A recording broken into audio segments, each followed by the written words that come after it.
Hello, everybody. Thanks for joining us today. We're going to get started right at about 7:05 to give everybody a chance to get in and get settled down. Thanks for your patience, and we look forward to hanging out with you guys tonight.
Hello, everyone. Thanks for hanging out with us tonight. We're going to get started right at about 7:05. We'll bring Don out, and I know you guys are muted right now, but he's going to go through and explain to you guys how you can volunteer to be unmuted. That way we can all be interactive and hear the laughter and applause and feel like we're not all stuck in our rooms by ourselves. Thanks for your patience. We'll see you guys shortly.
Good evening, everyone. Wave your hands like this if you can hear me. Hey, there you go. It's nice to see you. Thanks to everyone who's here in the Zoom part of the show, and for those people watching over on YouTube. I'm so glad that you're here. I'm just going to go through a little bit how the night's going to roll. So I'm going to do a little talk here at the beginning. I'm going to introduce Ramona, who's going to talk about Godfrey Daniels, the legendary Godfrey Daniels in Bethlehem, Pennsylvania, and all the stuff that they're trying to do to stay alive over there.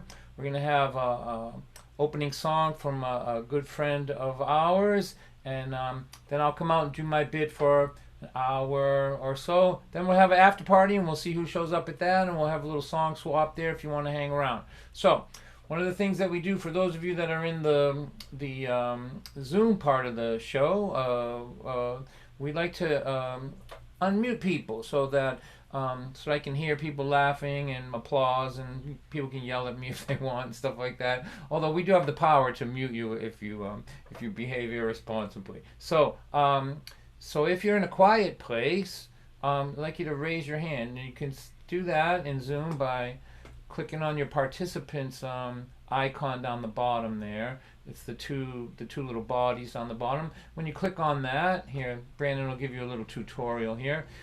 So when you click on the icons on there, a window will open up and there'll be a blue hand there. And if you click on that, that means you want to raise your hand, and that way we know that you feel like you're in a pretty quiet place, and no phones are going to ring, or dogs are going to bark or whatever like that. And so if those of you that are here, if you feel like you're in a pretty quiet place, go ahead and do that. And if you can't figure that out, I'll tell you what, I'll put you on gallery mode. Just raise your physical hand. How's that? That will work. All right, Logan says he's in a pretty quiet place. Let's get him unmuted, and we'll just monitor it. If sometimes it's noisy over there and you don't know it, there's a fan going or something like that.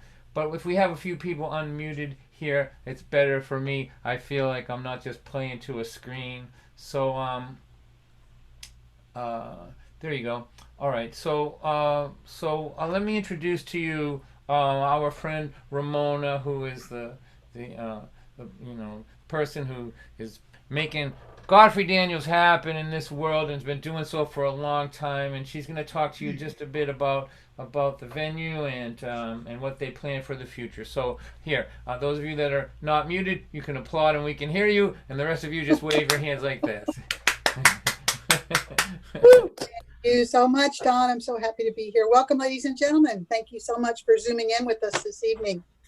Our good friend Don White and Godfrey Daniels are united this evening to bring you this live streaming music event. We're all adapting to the rapidly changing world that we, excuse me, so that we may continue to showcase such talented artists of this evening's caliber, and that you may continue to enjoy music in your homes, your living room, your patio, wherever you are comfortable. Godfrey Daniels is entering our 45th season this September. And although concerts in our venue are on a pandemic pause for a while, we're working to stay connected with you. We're very grateful for the generous outpouring of support since March, and it will certainly continue to carry us through. Check our website. We're running our annual Martin Guitar Raffle right now. You can get your tickets online. We'll mail you the stubs. The drawing will be later in August, and we give this fine instrument away every summer. So that's a way to stay connected. I'd like to introduce our opening artist this evening, one of our Godfrey Daniels' favorite regulars, Katherine Rondo. We were thrilled to find that she was available when we invited her. She'll be playing a song and then joining Don and friends in the after party song swap. We first came to know Katherine at our open mics just a few years ago, and we've been very happy to watch her star rise rapidly with her powerful vocals and excellent songs. She was soon performing in festivals and venues throughout the Northeast. Her well-crafted songs have her charting on folk radio constantly, and we're proud to include her for your enjoyment this evening. Please welcome Katherine Rondo. Thank you so much, everybody. I think everybody should buy a ticket in that Martin Guitar Raffle. We all know about John Gorka and his Nazarene guitar, and he's talking about Martin guitars out of Bethlehem. Thank you so much, Don, for having me, and Ramona and Godfrey Daniels, who I love with a passion. I'm going to start off our little time here today with a song about something I think we could all use more of in this world, and it's called Sweet Kindness.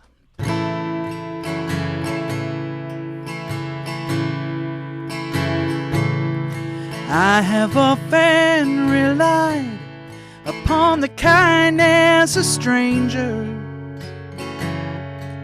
with a smile of a soul well worn down. And too many nights I laid myself bare to danger, praying better times will come back around.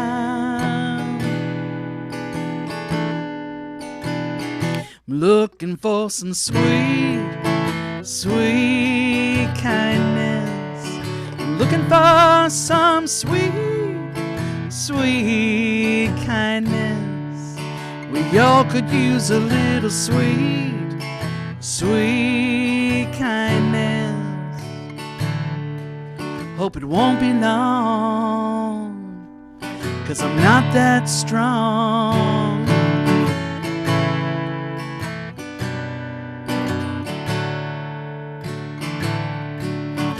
I used to believe that I could wait out my worries,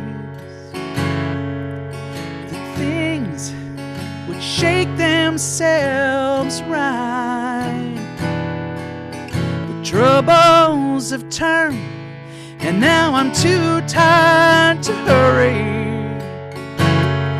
All my running has run down my life.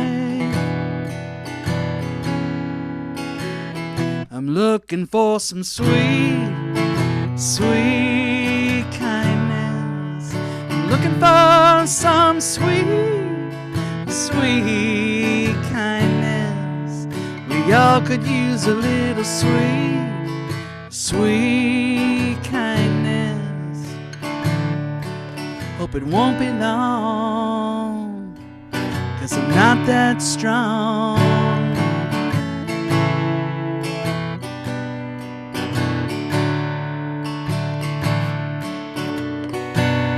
Well, you don't have to be a stranger. In just a minute I can tell you everything that matters. Don't you know that kindness is the answer? A heart without hope is a sad situation. Won't you please lay your heart next to mine? Little I know it's not too much to offer, but I know I can be kind. I'm looking for some sweet, sweet kindness. I'm looking for some sweet, sweet kindness. We all could use a little sweet, sweet kindness. Sweet, sweet kindness.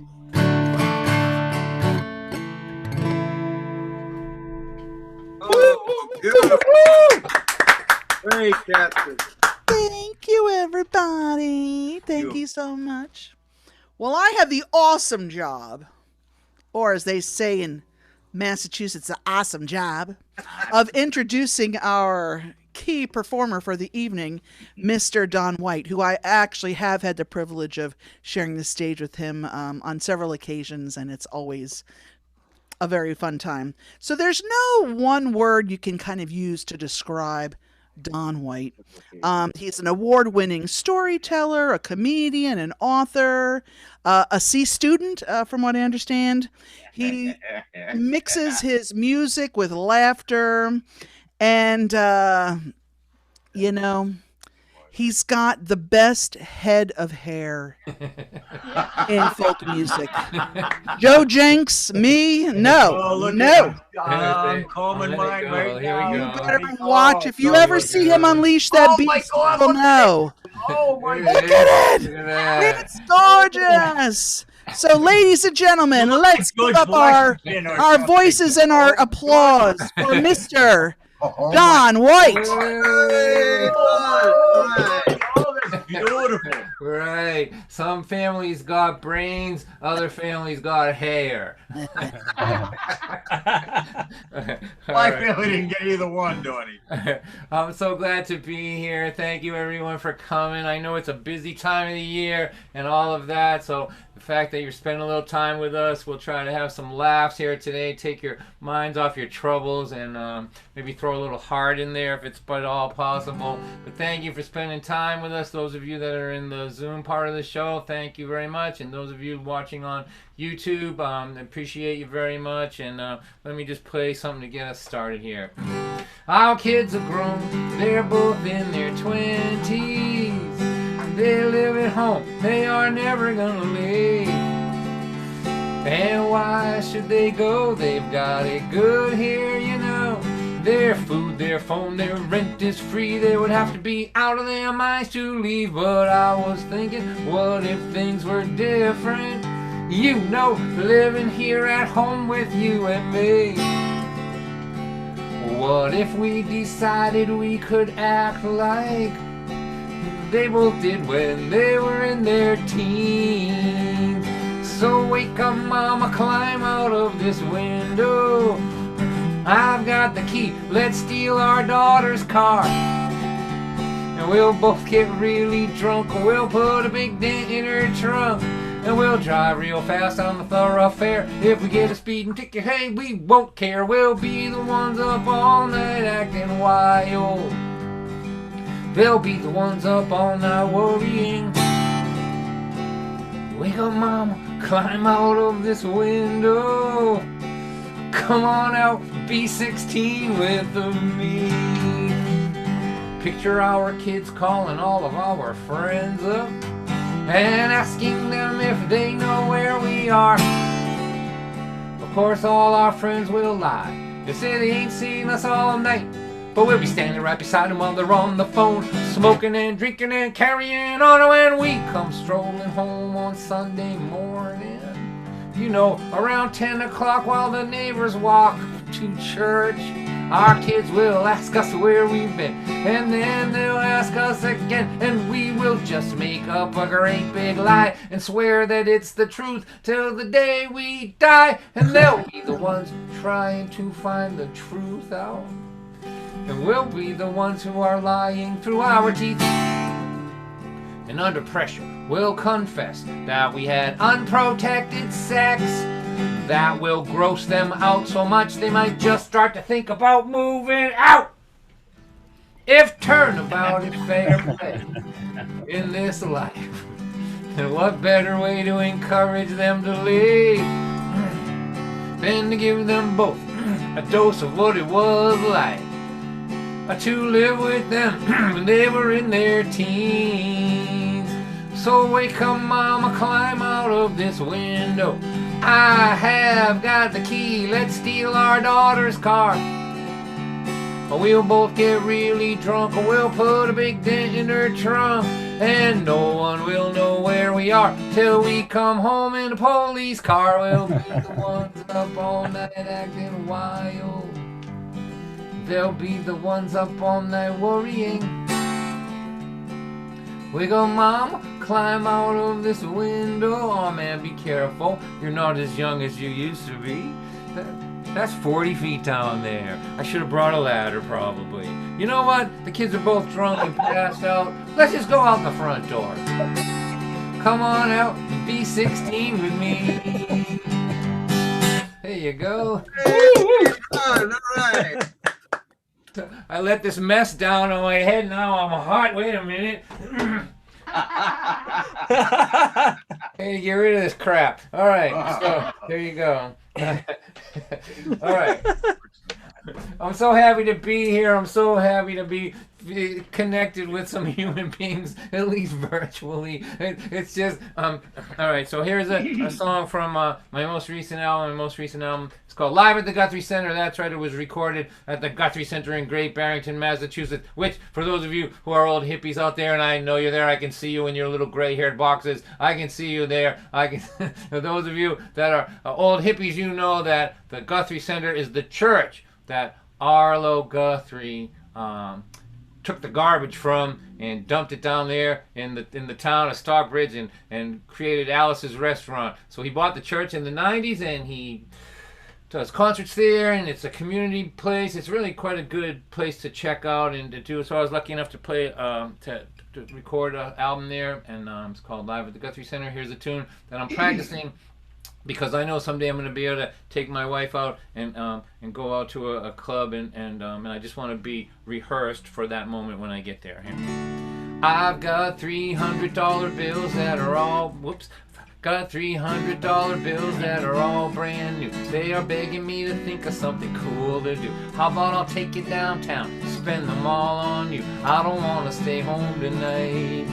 We have worked so hard for so many years, built a home, a life, a family, and 2 careers. Saved our money for the future is here. I don't want to stay home tonight. I can't stay home again tonight. I can't stay home again tonight. I can't stay home, can't stay home. I need you and me, how it used to be. Every week on Friday night, there's so much history that only we can see. Can't stay home again tonight.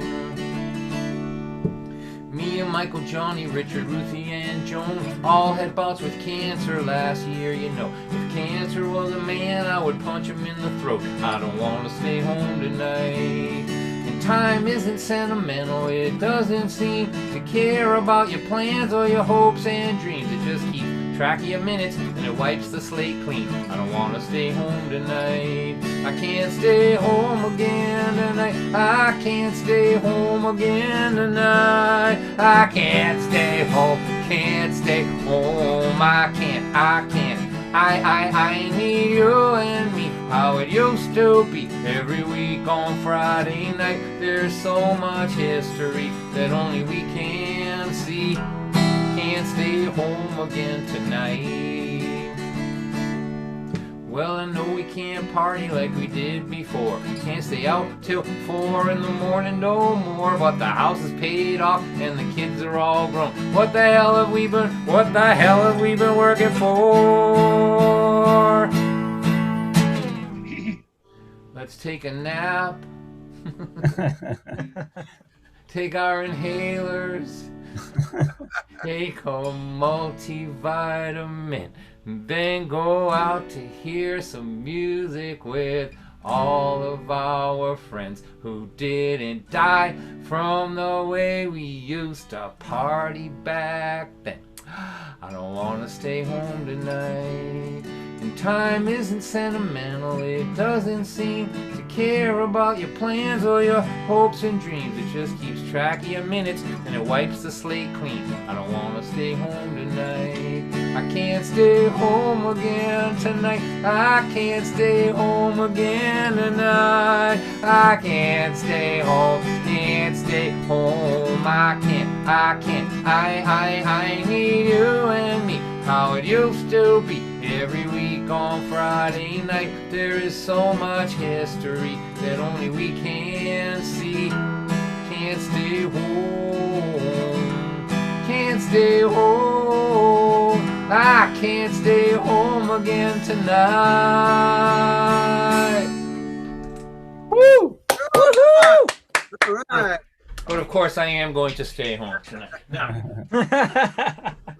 So those of you that are coming in new to the Zoom part of the program here, the Zoom section, you can hear that some people are unmuted. So if you're in a quiet place, raise your hand up and we'll unmute you, and you can join in the sort of laughter and the sort of polite heckling that's going on over here. The way you do that is you click on the participants window, and when you do that, you'll see a blue hand. When you click on that blue hand, that means you're raising your hand and telling us that you're in a quiet place. No phones are going to ring, no dogs are going to bark, and we'll unmute you, and that way it can be as interactive as is humanly possible in this strange and bizarre cyber world. If you can't figure that out, then I'm going to put you on gallery mode. Just raise your hand, physically raise your hand, and I will do it for you that way. How's that sound? So you're all in noisy places. That works for me too. All right, I'm going to tell you a story now. This is a story that I dug out a couple of weeks ago, and I hadn't told it for a while, but I had a lot of fun doing it. So I'm going to tell this story for my friend Steve Roach, who's here. He was worked for the alarm company that I worked for. So this is a story that starts in my alarm job. I have always installed the security systems up until recently. I never thought that this would make any money, but I certainly never thought that I'd be doing it online to make money, but who knows, whatever.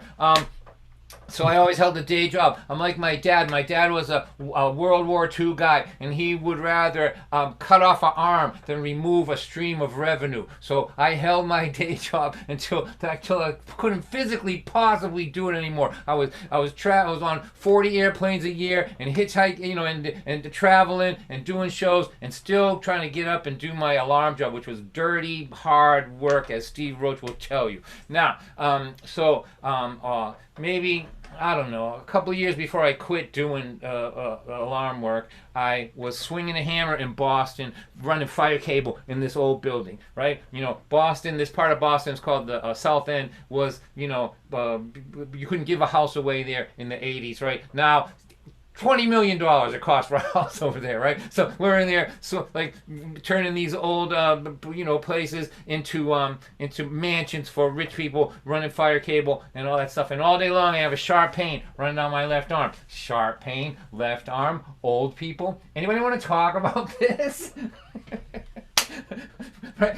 Not good, right? So when I tell young people that I have a sharp pain running down my left arm, they say to me, like, why don't you go to the gym? But those of us who are seasoned human beings, we know that the gym is not going to solve this problem. So all day long, sharp pain running down my left arm, then it migrates. It stays down here, but it migrates across my shoulder blades and then across my chest. So I have pain here, across my shoulder blades, and across my chest. So I'm having chest pain. I'm having chest pain, and I am a conscientious father and grandfather. A lot of people counting on me in this world. So I didn't waste 1 minute. I didn't waste 1 second. I went directly, and I do mean directly, to the internet. To the internet. Yeah. Because the internet is where you go to learn everything that's not true about what you're supposed to be doing, right? So I went there, I started typing in my symptoms, my obvious heart attack symptoms, and it kept bringing me this website, www.guesswho'shavingaaheartattack.omg, right? So I have two doctors. I have a bad doctor, and I have a horrible doctor. Right? So I call my horrible doctor and I leave a message describing my obvious heart attack symptoms, and nobody calls me. 3 hours go by. Finally, my other doctor calls me, and he's really not a bad doctor, but he's just been treating people in Lynn, Massachusetts, where I live, for 45 years. So I would describe him as a little disappointed in humanity. The particular cross section that he has seen, and had to serve, hasn't given him any great hope for the future of the species, I guess is the way to put this. So he calls me up, Dawn, what's going on? I say, I explain it to him. He goes, you need to go to the emergency room. I say, I am going to go to bed. And he made this sound, oh, Jesus, which I have translated. And this is the translation. I need to retire soon. All of my patients are idiots. Okay, unmute. There we go. Well, hi there. We got a big Florida representation here. Hi. Hi. I'll unmute you when you can behave. All right. I'm poking you right in the nose, Ellen. All right. Now, so let me finish my story. So now I'm in there, and I decide that I have to go to the emergency room, even though I don't want to. I don't want to go to the emergency room because in my town, I can't even describe to you what it's like in the emergency room. When we had one, now we don't even have one. We have to go to another town. But back then, we had an emergency room, and it's not describable what goes on down there. It's indescribable. It's like what the world looks like before it ends. There's a bunch of folks there who have, whatever, have different kinds of drug problems, and they're hitting themselves in the hand with a brick and trying to get drugs down there. I mean, I'm not trying to make fun of it. It's just surreal down there, and I don't want to go. But I went, and I learned something. And I'm going to share it with all of you in the little boxes. My friend Ellen, I'm going to share it with you, and Leanie, the Florida representative, the Florida group right here in boxes 4, 5, 6, and 7. I'm going to share this piece of information with you because I promise you, somewhere in your life, you're going to use this information. I guarantee it. So, you know how when you go to the emergency room, it takes a long time to see the doctor? Well, it turns out that there are 2 words that you can say that totally change all of that. And normally, I would ask you if you knew what those words are, but most of you are muted. You could give me sign language perhaps. But anyway, I'm going to tell you. The 2 words are chest pain. That's right. Chest pain. You say chest pain, and the duck comes down, and Groucho gives you the money. I just have to tell you little squares and people over on YouTube that you have to be ancient to know how funny that last joke was, all right? Now, anyway, the duck comes down, Groucho gives you the money, and you go in. So I go up to the window, there's a kid behind the glass, and I say to the young man behind the glass, I go, hello, and he says, Mr. White, what is going on with you? And I said, young man, I am having chest pain. And he went, chest pain? Mr. White, you are our grand prize winner. A disco ball came down, a bell started ringing, a band started playing, there was confetti everywhere. Step right in. We have a nice bed for you over in intensive care. Your waitress will be with you in just a minute. So as I'm leaving, I can hear all the punks and the wise guys and all the riffraff behind me, and they're saying, what does that guy have? Chest pain? I have that. I need some OxyContin for my chest pain. Now, so I went in there, and they gave me nitroglycerin. I never had it before. I am telling you, everyone on the internet right now, I am confessing this. I loved it. I loved it. I can't explain to you how much I loved nitroglycerin. Like, I was lethargic and beat up and bent over and burned out and just beat to death from what was happening to me. And they put this pill under my tongue. And in 2 seconds, I was like, whoa! I felt blood shooting out of everywhere. I felt blood going to parts of my body that haven't seen blood in 15 years. I was like, I love this stuff. And then they gave me morphine. I'm like, nitroglycerin and morphine. No wonder all these punks are hanging around down here. Now, so now I'm in a completely altered state of consciousness. I'm like high, right? I'm like, I'm singing Grateful Dead songs, and I'm having a grand old time. And my kids come and my wife come, and they're looking down at me. You know, like in a movie when a guy's on his deathbed, they'll put the camera on the pillow, looking up at the 3 blurry heads of his family like that. That's where they were, my son, my daughter, my wife, and they're just looking down at me, and they're like, Dad, we love you. Don't worry. Your brother's coming. Your sister's going to be here. We got the best doctors in the world. Dad, maybe not the best. We're not sure if they're any good at all, really, Dad. But we hope they don't kill you. We're going to try to keep an eye on them, make sure they don't kill you. Hope that makes you feel better. And I can see that they're worried, my kids. And I don't want them to worry. I love them. I couldn't possibly love them any more than I love them than I do, right? And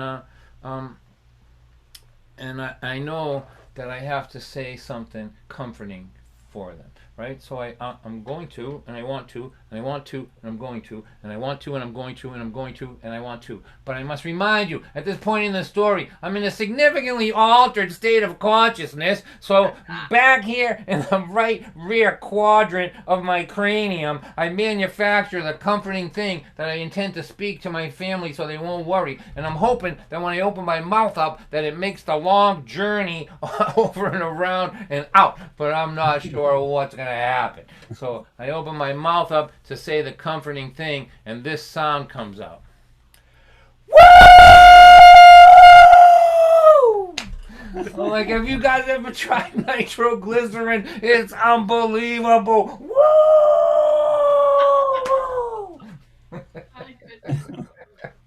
And so, then, so I know at this point in the story, we need a moral, right? If we were looking at an empty picture of this story, or if you're looking at a picture of this story, there'd be like an empty space here with arrows pointing at it, saying insert moral here. I got nothing. No idea what the moral of this story is, but I've been thinking about it a lot. And my friends, some of you know, in 2015 I had cancer, I had surgery, I wasn't sure if I was going to live, you know, but so I've had, in the last 5 years, I've had lots of deep thoughts about mortality. And so I want to say this to you all tonight, all the little squares and all the people on YouTube, which we figured out. I was asking where YouTube was, and I believe it's over there. So all you people on YouTube over there, I want to say this to you all now because I love you. And this is, I mean this now, I'm being serious.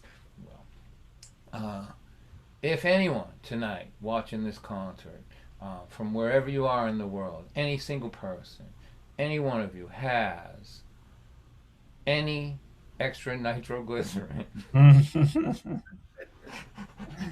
and you want to meet me at the Walmart parking lot in Lynn, Massachusetts in about an hour, I will bring my entire CD collection with me, and you can go home with the entire Dawn White collection.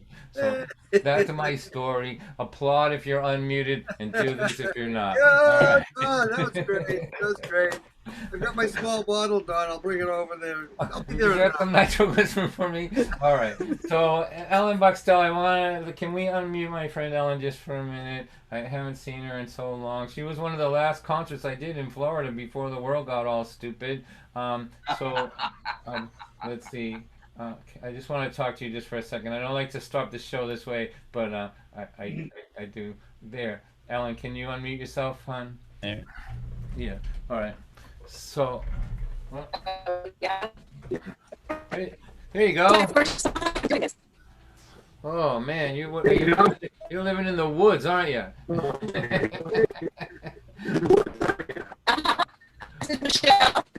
Hi. Hi, I remember you. All right. So your sound is just horrible. Oh man. You sound like you're in the 12th level of hell. That doesn't mean I don't love you, but we're gonna mute you because we have the power to do so. But thank you for coming. My friend Sarah just showed up from California. This is like a real party now. All right. So when she comes in, unmute her. All right. Let's see.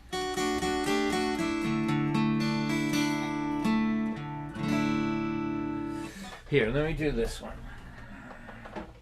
Alright, so I've mostly just been fooling around. Let me play something that's not fooling around. I'm going to play this for... I was lucky enough to play at Pete Seeger's 100th birthday party. He would have been 100. And it was in Beacon, New York, which is the town that he lived in. And all his family was there and his friends. And it was really something. I was really blessed and lucky to be there. And everybody... talked about Pete, the guy who cleaned up the Hudson, and Pete, the children's performer, and Pete, the guy who was in the Weavers. But I always thought that the best Pete Seeger, the most interesting Pete Seeger, was the organizer, the guy who worked for working people, you know, the guy that fought for working people. And so I played this song there, and it went over pretty well. And Tom Chapin was there, and he brought it to his daughters. They're called the Chapin Sisters, and they have threatened to record it. I'm not sure if the thread is idle or not, but I'm going to play it for you, and then I'll get back to being funny after this. But I want to play this for everybody who's a working person in this world, you know. This is called One Little Drop.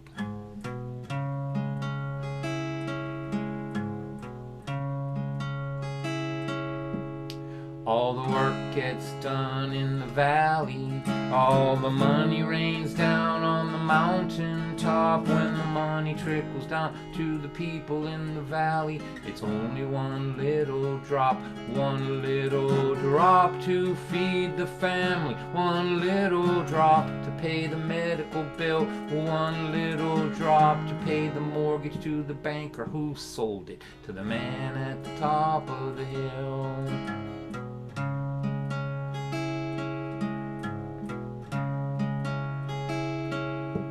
Oh, they work so hard to divide us with a steady stream of lies. Because if we ever stop fighting with each other, we might start asking each other why. If all the work gets done in the valley, why does all the money rain down on the mountain top? When the money trickles down to the people in the valley, why is it just a little drop? One little drop to feed the family. One little drop to pay the medical bill. One little drop to pay the mortgage to the banker who sold it to the man at the top of the hill.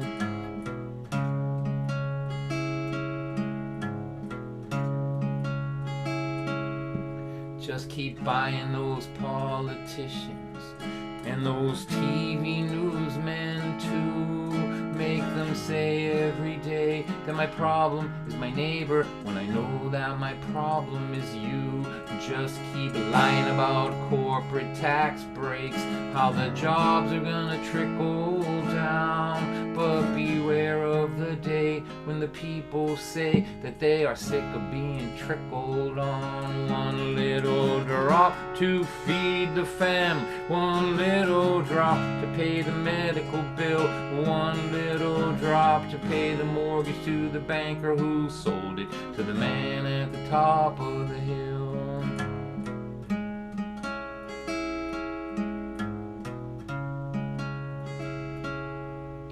Enjoy your view of the valley from that house on top of the hill. Right now the giant is sleeping. That doesn't mean that it always will.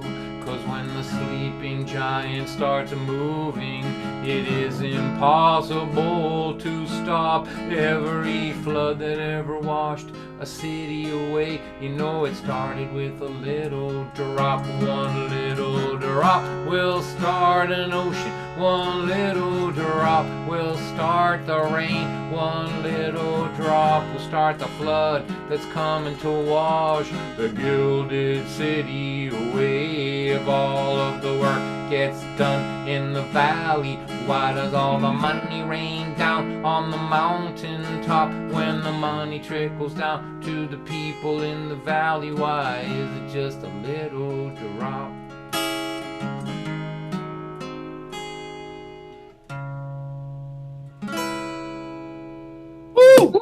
Hi, John. Thank you. Wow. The crowd goes wild. Hello, Sarah, I hear you. Hi, honey. How are you? Representing California. All right, so this is what's going to happen. I'm sorry, go ahead. Say what you want to say. No, I just said I'm all good now that I'm here.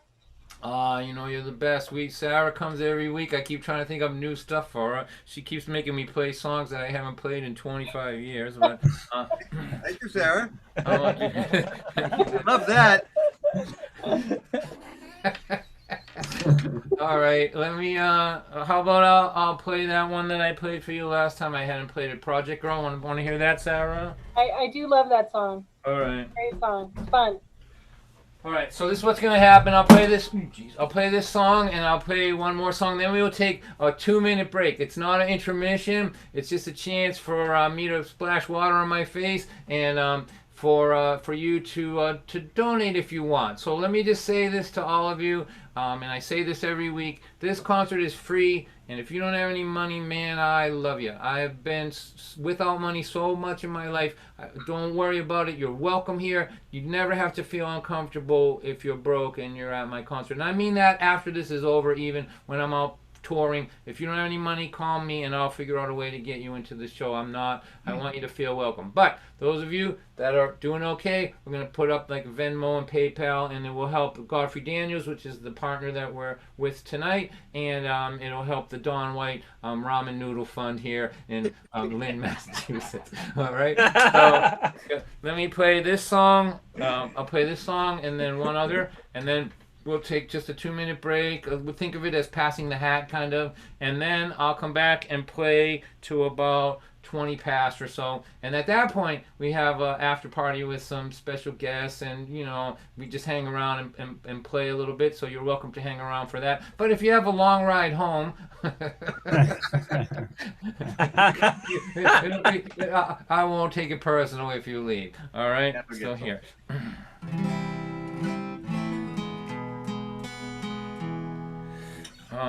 Maybe I want this one. Sorry.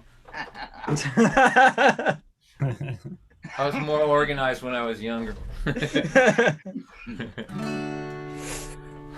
went to California when I was young. I stood beside the highway and waved my thumb. I met a lot of maniacs, met a lot of bums. They were all really kind to me. Life is not like TV. People in Michigan say hello. People on the street that they don't even know. And drivers in Boston make a left-hand turn without turning their signal on.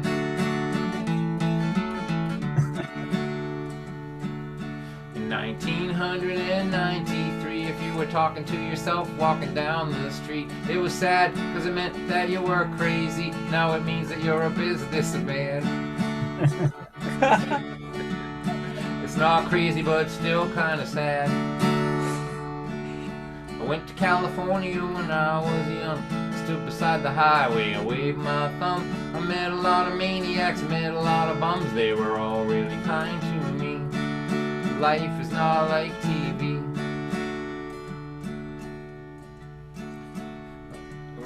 Steve Roach, who I used to work with, I want to sing this verse for you, because you remember working at ADT when this was the case, that my boss was younger than, here. My boss is younger than my children are. I've got to tell you people that is so bizarre. She's so adorable when she yells at me. It makes me want to pinch her on her cheek. And say coochie, coochie, coochie. I went to California when I was young. I stood beside the highway, I waved my thumb. I met a lot of maniacs, met a lot of bums. They were all really kind to me. Life is not like TV. A lot of good musicians, and I mean a lot of them, a lot of good musicians used to say to me, you can't play guitar and you can't sing, so you could never make it in this here scene. And I don't think that they were wrong.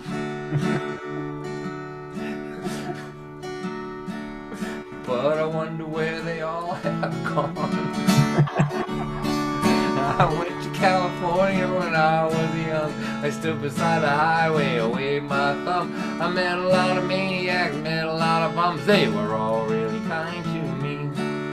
Life is not like TV. And people in Michigan say hello to people on the street that they don't even know. And drivers in Boston make a left-hand turn without turning their signal on. They're not thinking about you at all. They just keep on rolling, they keep on rolling, they keep on rolling along.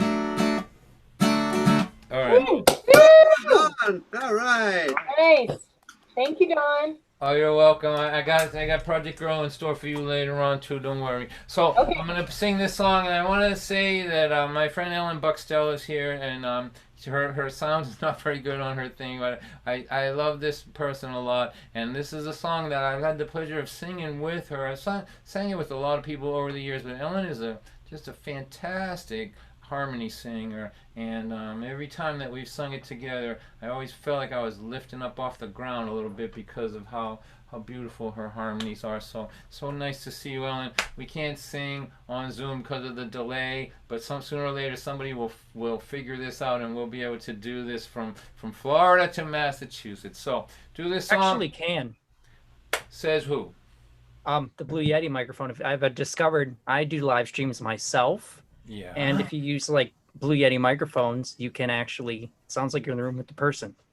I have a Blue Yeti microphone, and we've tried it many times. There's still a delay. You know, it's getting tighter. It depends on how far away the person is. But that's for my tech talk, which I do on Mondays. If anybody wants to join me, 2 o'clock on Mondays, we just figure out technology every week. So I'm always interested in it. But as of this moment, I am pretty sure that we cannot sing together, so I'm going to sing this by myself, and then we'll take a 2-minute break, and I will be back. There is a little girl with pretty curls. She's about 5 years old, and she is waiting at the gate for her dad to come home. When he pulls around the corner in his shiny white car, she feels the magic light up in her heart. And he picks her up and he holds her. He says he missed her. He's glad that she is here. As the child lays her head on his shoulder, she whispers these words in his ear. Daddy, I know exactly what love is. Love is real simple and true. Love is this feeling my heart gets when I'm being held close by you. Now she is 20 and there's plenty of love everywhere. She's getting married, so her family and her friends are all there. They've gathered this morning to stand at her side as she waves goodbye to this time in her life. And they each take a moment to hold her and to tell her what she means to them. In a world that seems to keep getting colder, she has been blessed with a warm family and friends. She says, I know exactly what love is. Love is real simple and true. Love is this feeling my heart gets when I'm being held close by you. No, they are older and no one told her it got crazy like this. They're going to night school, they're working jobs too. They're raising 3 kids. The youngest one is crying with a bruise on her knee. She needs attention and she needs sympathy. And when she picks her up and she holds her, that old magic lights up in her heart. And as the child lays her head on her shoulder, she knows exactly why they're working so hard. Little girl, I know exactly what love is. Love is real simple and true.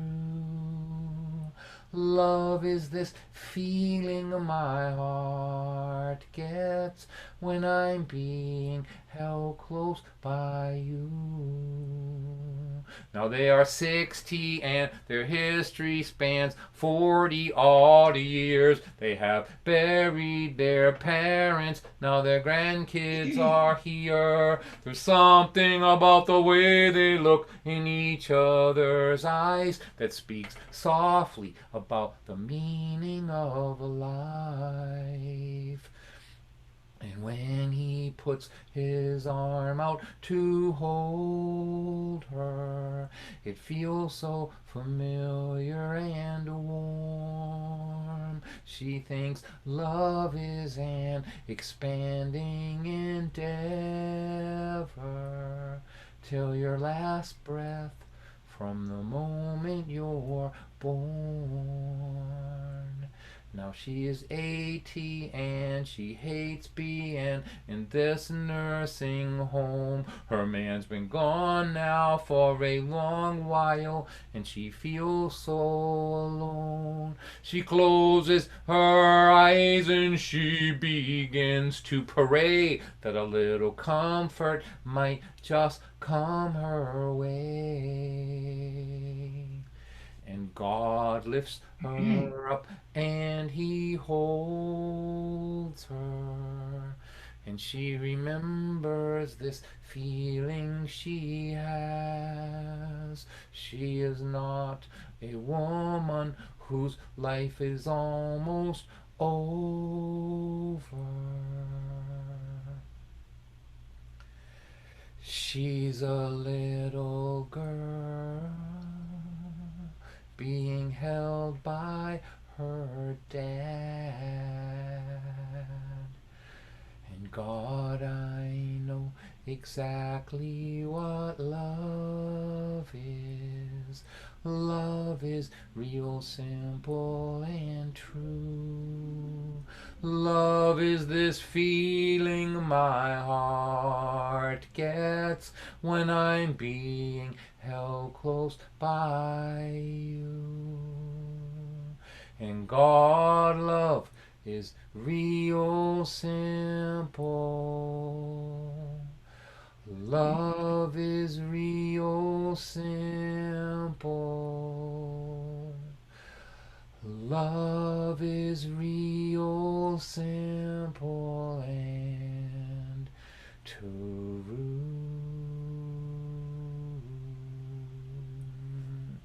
Yeah. Woo! Thank you, Don. Oh, thank you, Sarah. I thought you said this guy was funny. What the hell was that? This is the worst comedy show I've ever been to. All right.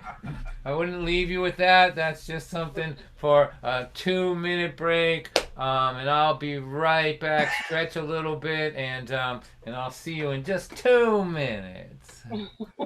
Thanks, Don.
I know you can hear me. All right, good.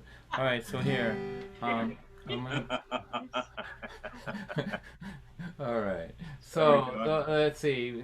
Can we unmute any more people? So if you're in a quiet place, raise your hand up, and we'll unmute you, and then you can chat at me in between songs, and I can hear you laughing and all that.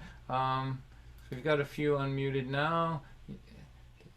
There's a new one there, Brandon. That's good. So yeah, let's get as many people as we can, so I can have as much interaction as possible here in this weird cyber world. So let's see. I'm gonna play this song here. This is again from the new album. I've said this before, but if you're new here tonight, I want you to hear this. I have written songs in the first person and in the third person. If there was a fourth person, I would have written songs in that too, but I don't think there is a fourth person. There's a fourth wall, but that's different. But I've tried to just torture myself and try to figure out new ways to keep myself from getting bored with writing songs. So I think I'll write a song kind of like John Prine, or I'll write it be something that's true, something that's not true, something that has a little bit of truth, something that's funny and sad, something that's sad and funny, something, just every way, just to keep myself engaged. So my new thing, and this is for all the songwriters out there, and I can see you're so deep thinking. I can see the furrowed brows that you have out there, all of the deep thinking songwriters here. This is my new thing. Might be good for you too. I'm trying now to write songs that are meaningful to the fewest amount of people possible. That's my goal now, and I think I've got it now with this one here. This one is totally useless to 80% of the world. In order to have this song mean anything to you, you have to know who Baba Ram Das is. Well, I got some South Florida people. They're gonna know he lives down there. Or used to live in Tampa. So, and then the other group would be young people who listen to what old hippies say about how good the 60s were. That's the two groups that for whom this song has any relevance at all. But I have to tell you, I enjoy playing it so much, so I'm really just doing this for myself now. I'll be back with you in just a little while. This is called Woodstock Memories. I hope you like it.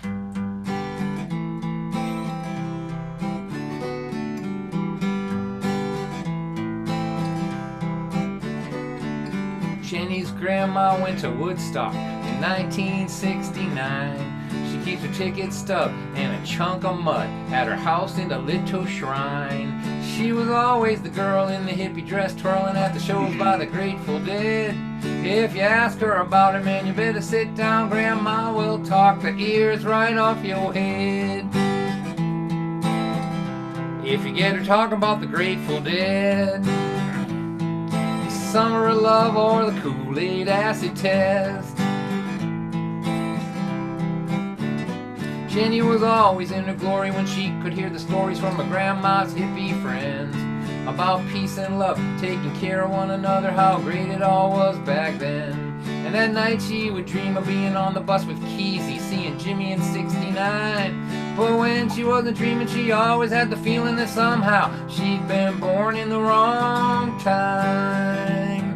You should have been 20 in 1969. All the gray-haired hippies say that all the time. While the cool grandchildren of the cool young women who danced in the Woodstock mud are living on the beach in Montezuma, Costa Rica, having all kind of fun singing. There's only 1 minute if you're not living in it, it's never coming back again. Love your grandma, but Baba Ram Das never said, be there then.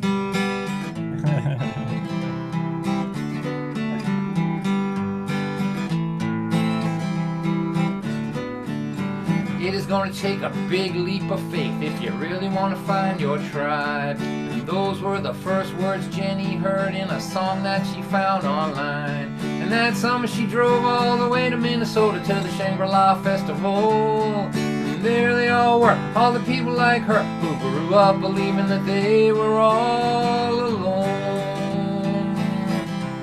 They said, hey girl, welcome home. 'cause the cool grandchildren of the cool young women who danced in the Woodstock mud are driving on the road all the way to Minnesota, having all kind of fun singing. Jimmy and Jerry are dead and buried and they're never coming back again. Love your grandma, but Baba Ram Dass never said be there then.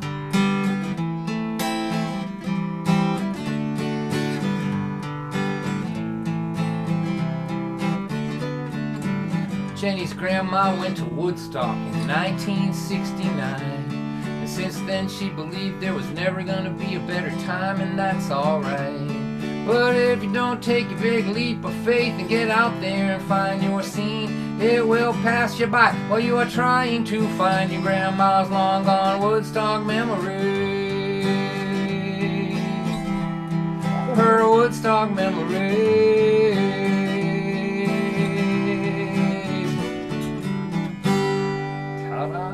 Don. Groovy, I can dig it. Oh, there's a Woodstock poster. All right, there you go. Yep. There Tickets. You go. There it is right there. And that's your ticket stubs right there, too. Oh, I knew it. That's awesome. Awesome. Husbands, not mine. Husbands. Can you, Brandon, will you spotlight this person, iPad Jane, please, for me? Yeah, looking for it right now. So we can put that up there. Hang on. Wait a second. There you go. The Woodstock Music Festival. There's the tickets. There you go. Look at that. That's it. Oh my God. That is impressive. That's impressive, Is right? that $6? Yep. Look at that price. Wow. Right. Couldn't even buy a T-shirt. Does your husband have a hunk of mud too from there? A lot of stories. He's moved on to another planet, but he saved those. I tried to sell them once because we were buying a house, and he snatched them up, and they've been attached to the Life magazine since 2 weeks after he picked up the tickets, I guess. But Well, thank yeah, you. no, he wouldn't let me sell them. He hid them, and I eventually framed them because what else do you do with them?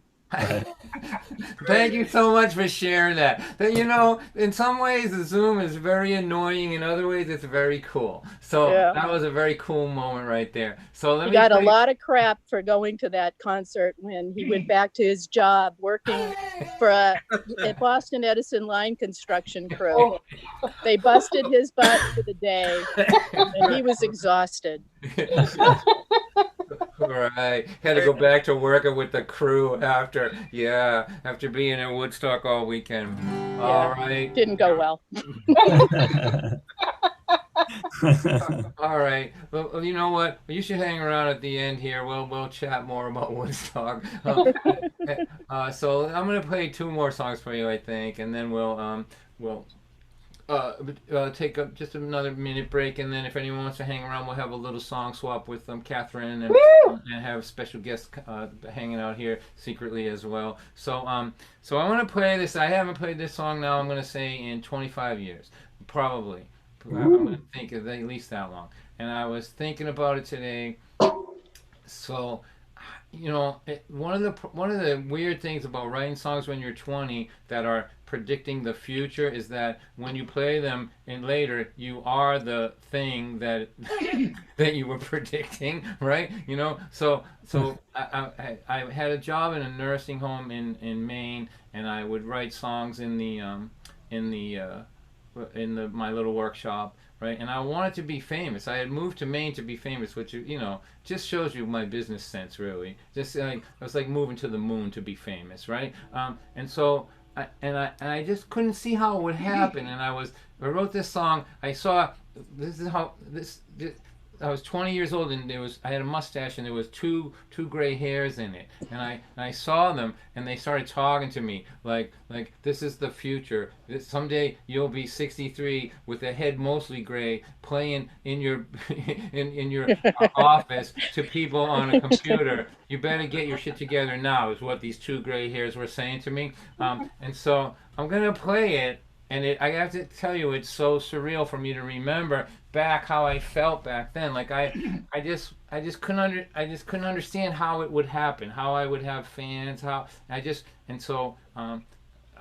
just gonna play this, and this is for anybody that goes back to my first album, which came out in 1991. I don't know what it was about this morning that had me wondering where my dreams had gone. I think I'd feel better if I could write them a letter and ask them where they've been so long. Just picture like the 20-year-old Don White doing this, right?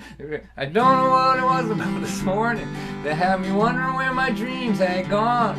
I think I'd feel better if I could write them a letter and ask them where they've been so long. I'm afraid to think I just surrendered. Now you made me forget it.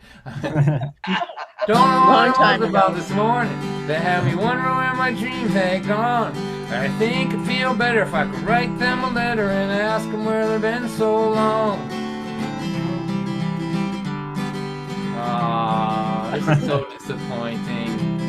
But there were words that went over the top of these chords. With 2 gray hairs in my mustache, they keep singing this song to me. We sure hate to be the ones to be bringing you this rude awakening. But if you don't get down to doing all of the things that are on your mind, the next thing that you know, you'll be 80 years old, you'll be wishing that you had more time. When my co-workers at the diner ask me about my music career, I say it's going all right. I worked last night, I made $10 free and clear. I even got half price off on beer. No. Then I say all I need now is enough money to make an album of these songs I write. And I would send it around to the boys downtown. I'd be a superstar overnight.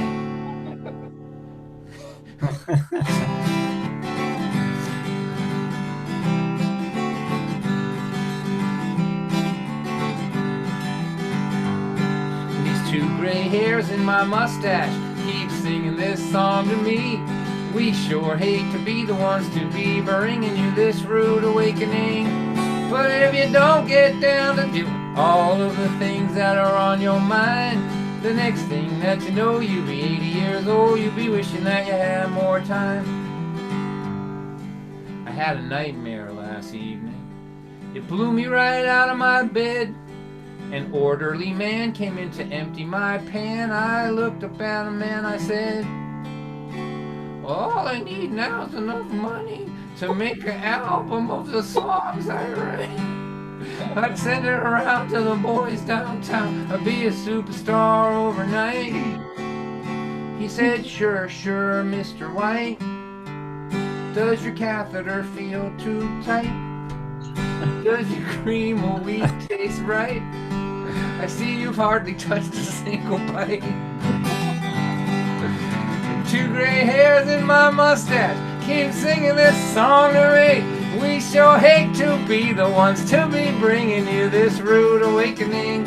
But if you don't get down to doing all of the things that are on your mind, the next thing that you know, you'll be living at the home, you'll be wishing that you had more time. You'll be saying, Lord, give me a little more time. I got this album on my mind. No, maybe it's a CD, that's what I have on my mind. No, a live stream on my mind.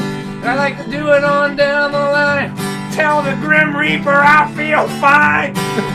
Give me a little more time. That's great. Oh man. That came from the archives, huh? That is too. I don't know. I am totally out of sorts now. Putting myself back in that place. I have had a catheter since then. Okay. And you might think to yourself, say, "Well, it's not so funny now." It was hilarious. The whole thing was hilarious. I was chasing my wife down the hallway, saying, "Come on, baby, come on." So I have maintained my sense of humor since the time I was young till now, under much duress. All right. So listen, I love you. This gathering makes me feel so happy. We're really alone here. My wife has health, breathing issues, so we really can't get out much.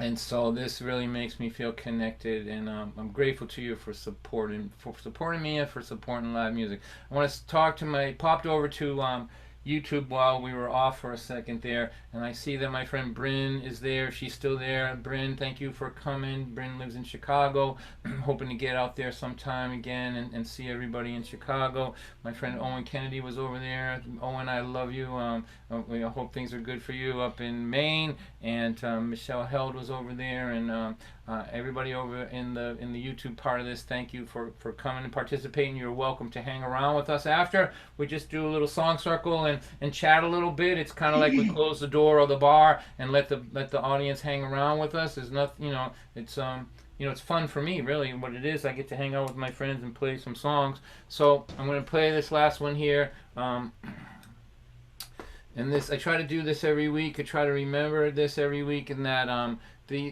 not, there's some laughter in this show, and I haven't, I'm not, but that doesn't mean that I don't understand how difficult the world is. I feel it. I have grandchildren, and I have people growing up in this world now, and myself. My sister works in a hospital. I get it, I get it, and I feel it, and I know it. And like I've said many times, I feel like my job is to do two things: to be aware of how difficult the world is, and not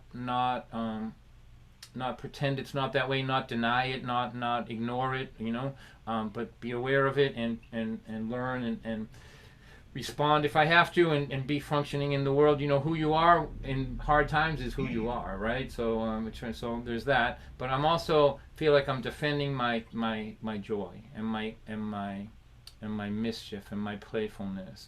When somebody takes something from you, they take it. But this was described to me this way: if somebody steals your TV set, they stole it from you. But on their way out, if you say to them, "Oh, before you go, can you take my ability to feel safe in my own home with you?" That they didn't take that, you gave that to them. And so what's happening in the world is happening, and there's nothing I can do about it. It just is the way it is. But I'm not giving up my joy.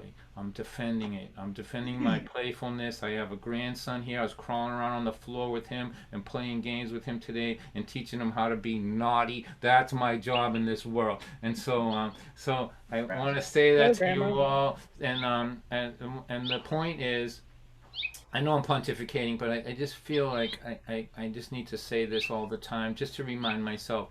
If you had a friend who was a mess before this, who had problems before this, who was alone, who had a drug problem, who had mental health issues, chances are they are not doing good.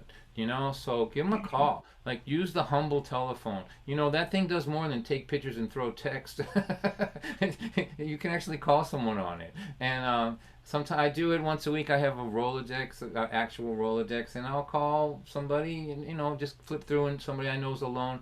And sometimes I feel like I'm the first person that's talked to them in weeks. And so little things go a long way in this world here. And so, shine your light. When your little light has big value in these dark times. When things are bright, your little light is hard to notice. So this is the last song of the night, and then we'll throw the PayPal stuff up for a second, and then if you want to hang around, we'll have a little song swap with Katherine and our special guest. So this is called Angel in Pieces, and it's a song about believing in people when they're not well enough to believe in themselves. That is a noble enterprise, and there is ample opportunity to do so, because there's a lot of people not well enough to believe in themselves at this moment in time. So as I have said many times, I can feel your hearts through this stupid computer. I can know that you're good people. I know Neil Braverman is out there doing good things for everybody, and Libby and all you people, Sarah. And so on behalf of humanity, for whom I am the official spokesperson, I want to thank you all for the little kindnesses that you're doing out there in this world. They matter. They never mattered so much as they matter now. So thank you for spending this time with me. I'm here every Thursday until they stop coming.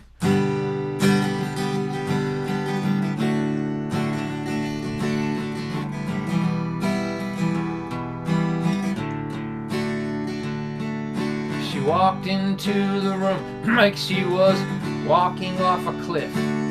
In my mind I said, what kind of shattered angel is this? Her walk said, I've surrendered. And her face, I've had enough. Her eyes were holes, they were dark and cold. They said, I've given up. I saw an angel in pieces, as if the pieces all fell from the sky. I said in my heart, I believe this sad angel someday will fly.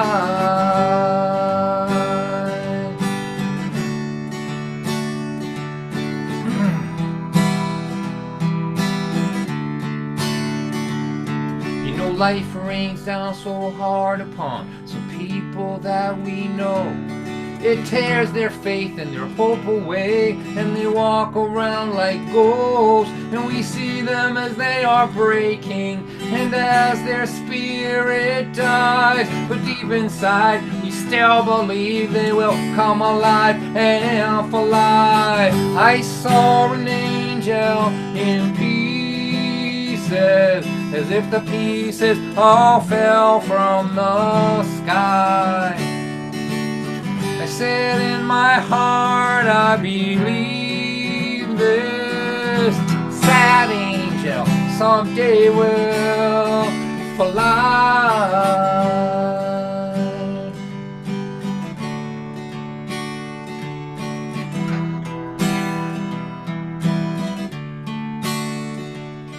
Now she walks across the room like she could walk across the sky. And those old dark eyes are so alive, they set the room on fire. This is no shattered angel, I say to myself. I feel Zuzu's petals, I hear one small bell. I saw an angel in pieces, as if the pieces all fell from the sky. I said in my heart, I believe this sad angel someday will fly. I saw an angel in pieces, as if the pieces all fell from the sky. I said in my heart, I believe this sad angel someday will fly. Look how beautiful you are.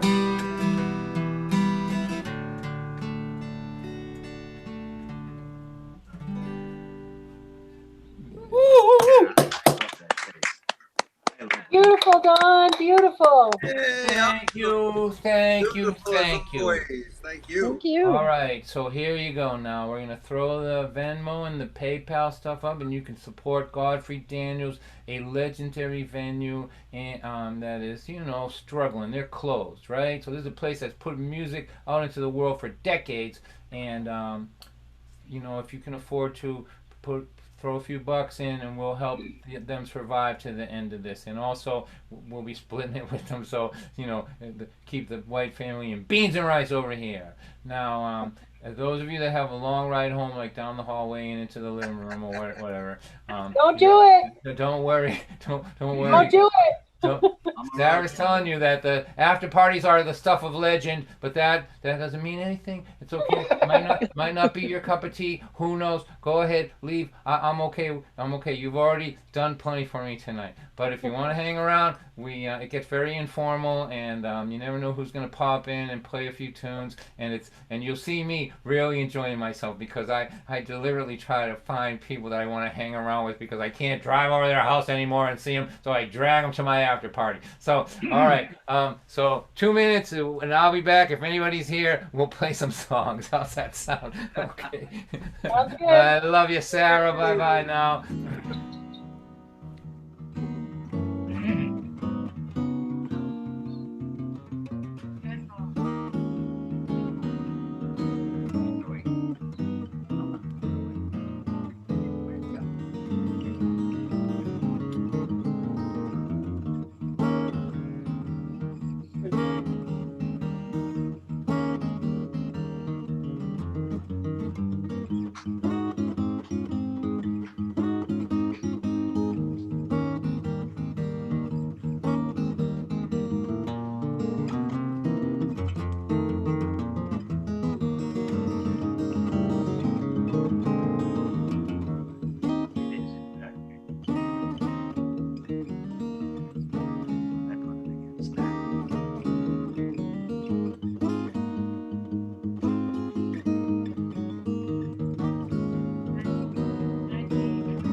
I've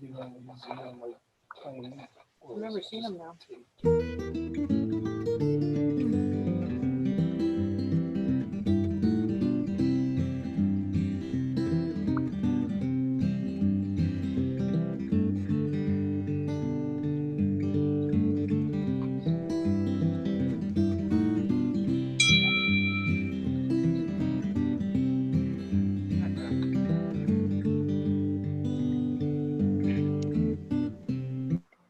All right.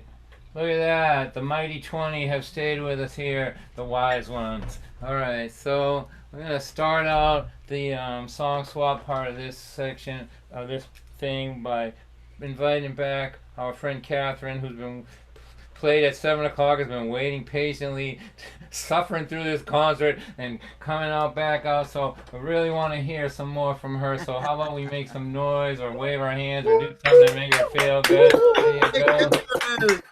You were awesome before, and I'm sure now. Oh, buy that man a thank you card. Well, thanks everybody. Thanks to Don. Every time I text and I try to say Dawn into my iPhone, it says Dawn. So I think that's because I'm from New Jersey. I can't help it.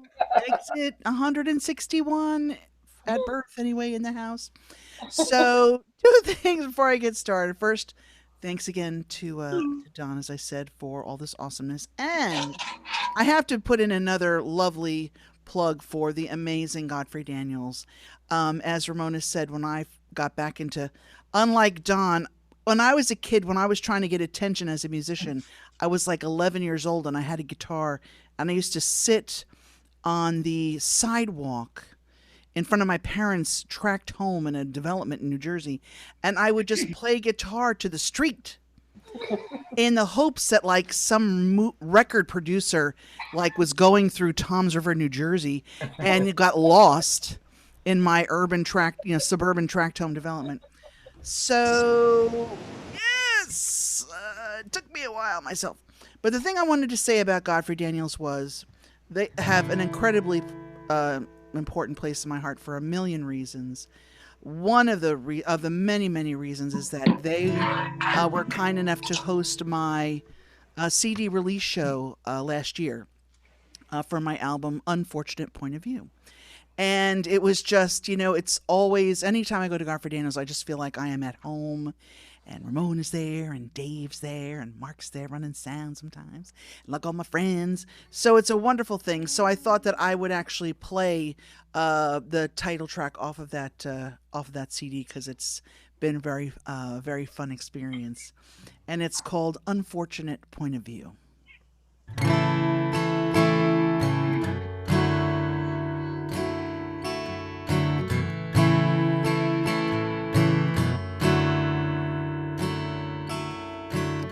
I know a lot of things about you. I got a most unfortunate point of view.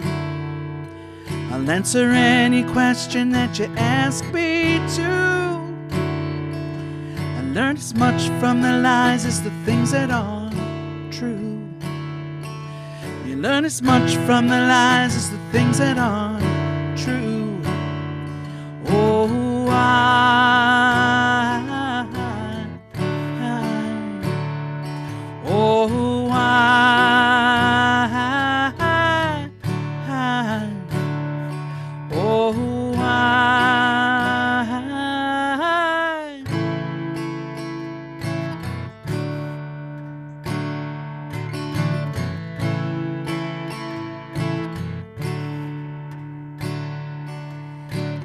life's not always what it's supposed to be. It's filled with disappointment and mystery. Spent 10 years trying and I still can't see how I don't love you the way that you love me. How I don't love you the way that you love me. Oh,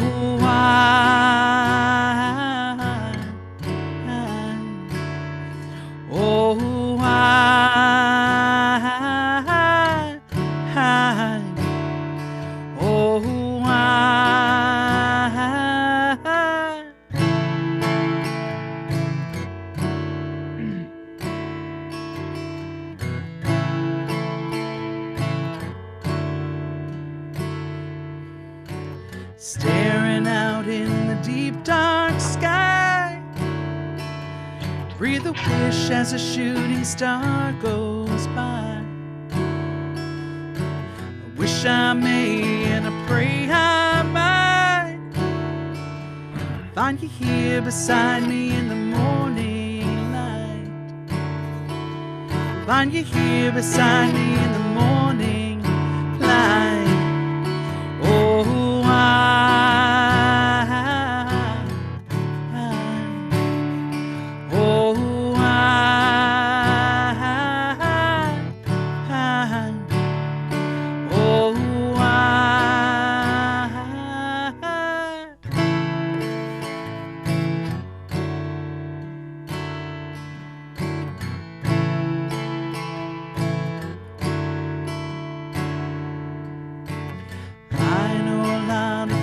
about you.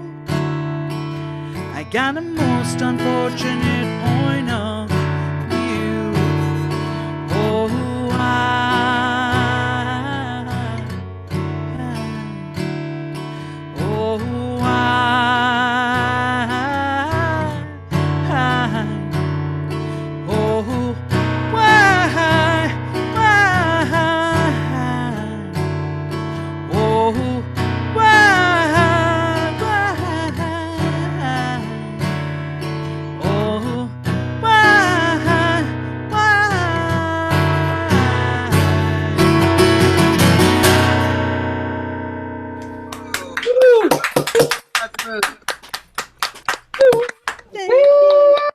Thank you. Katherine, that was incredible. Thank you so much. Thank you.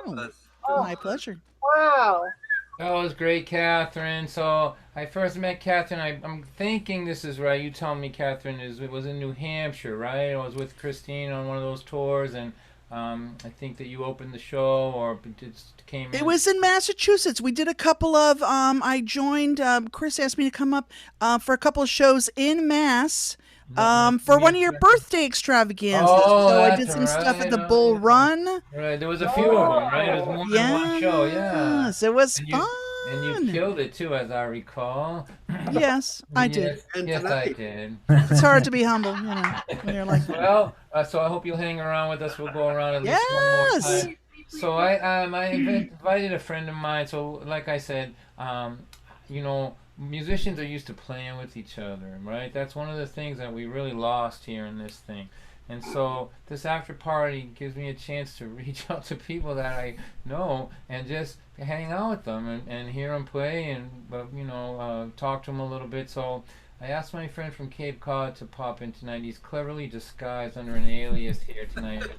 His name is David Roth. All right, David. All right, David. Give him a round of applause and see if we can spotlight him. There he is, right there. Good to see you, my friend. Hi, guys. Hey, David. So, David, thank you for doing this. I appreciate you so much. You want to talk a little bit about how you're doing and what's going on in the world down there in Cape Cod? Doing fine. You know, I dressed up for this tonight. I put on a dry T-shirt because it was hot and muggy all day. All right. Well, you don't have to wear pants in this format, so that's good. Pants? No, I don't even know what pants are anymore, or shoes or socks. The underwear was never an issue, so. Ew. Hey, Don, listen. I found something in my trophy case. From the Walnut Street Cafe. Well, you recognized it immediately, just for fun. So, if those you don't, you know, Marshmallow Fluff is made in Lynn, Massachusetts. So when I met Don at a conference, I'd heard about Don for years, and I never met him face to face till we were stuck together in a little college dorm room somewhere in North Carolina at a Unitarian Universalist conference, and we were put as roommates together because we were both doing music for this conference. And so I walked in, and there's Don looking at me like, so you're David Roth. And I go, you're Don White. And we're just kind of like circling around each other. And when we started talking about open mics, which we've both been running for years, that's the initial connection. And then next thing I know, he invited me to his spoken word open mic at the Walnut Street bar in Lynn. The cafe that sells whiskey. You gotta love it. Yeah. You know, it was run by, as I recall, a Vietnam special ops guy. who looked like he could kill you with his pinky if he needed to.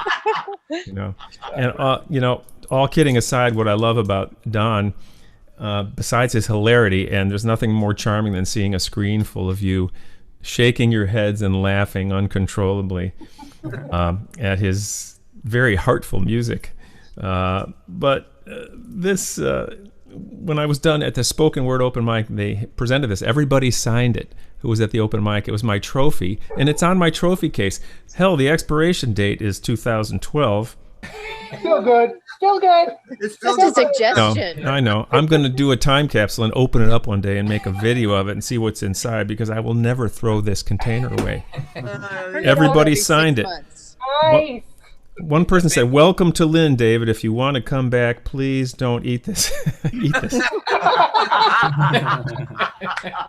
It's a bucket of diabetes is what it is. Oh my God, that's right. It's also good. But I'll tell you, this is a symbol of the beauty and depth of what Don does in that community for all the disaffected people and the kids without voices. And I so respect him for that. This will be one of the last things to go when I go. It'll still be edible. Probably. Off another. All right, David, Off I'm so... forever. Should we open it? No, I'm not opening it now. No, Sorry, no, not doing that. Just turn it over every 6 months. I think it's past that. I think it's past that point. Nothing's happening when I do that, but it's still very heavy. I figure I can weaponize it. I believe that it's been used successfully as a tub and tile sealer as well. You know. Grout. Grout. That was Why an not? The after parties are better than the shows, aren't they? Come on, you can admit it. They are better. All right. All right, play us a song, would you, brother? Yeah. If you don't mind, I have a lot of fun and silly songs, but this is a newer song, and I'm really taking it out for the second time. I was zoomed into a conference about 2 weeks ago for the National Urban Alliance, which is an organization that's trying to get better access to educational budgets for inner city kids. A fairer shake for everybody. And so I put this song together for them. It's kind of a call and response song. So if you hear the little gaps between the lines, feel free to sing along. Oh, that's right. Some people aren't on mute. Is that true? Well, I don't know how this will work, but I'm going to just proceed. I'm going to proceed. You hear the piano? Yeah. Oh, yeah. Yep, sounds good. I'm ready for change. I'm ready to move. There's no one to blame. There's too much to do. I'm ready to go. To get back on track. It's time to move on. And there's no turning back. It's my sacred job to find some kind of chord, to challenge and help, not divide and sort. Everyone gets a chance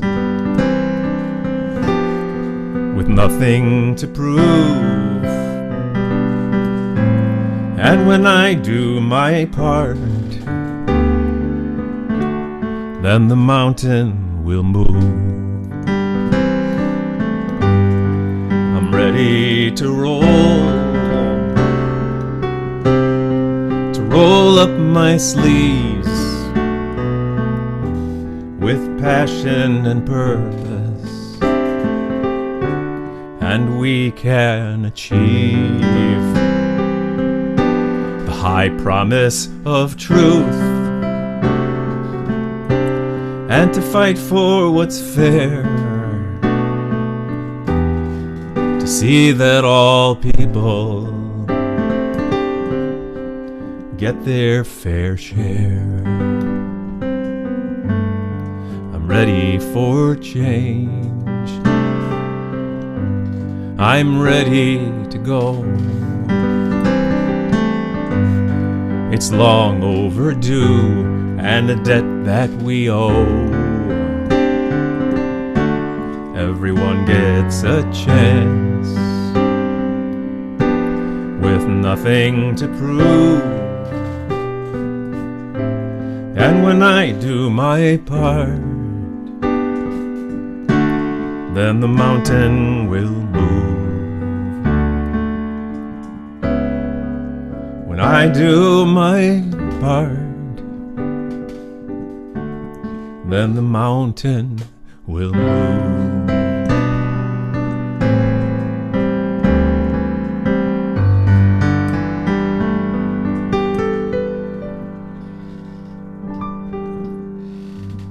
Beautiful. All right. Oh, man, that was awesome. Yeah.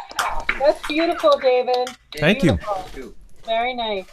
That was great, David, and that was pretty much a debut, right? So we only Yeah, I'm looking forward to learning it actually, but Yeah. I feel it. I feel it. I feel it. Yeah. Beautiful and soulful and nicely done. You got Thank a you. really nice way about you, David. So in the chat, there's a lot of information. David is a very busy man. He takes people and drags them to other countries and down rivers, and he's constantly doing these tours. So David, briefly, we'll talk about it a little bit more later, but just talk about your water thing that you're doing. Well, yeah, I've got the last 3 summers I've led a river rafting trip, and I know you might take a look at this city boy, and this doesn't look. Oh, that speaks river rafting to me right there.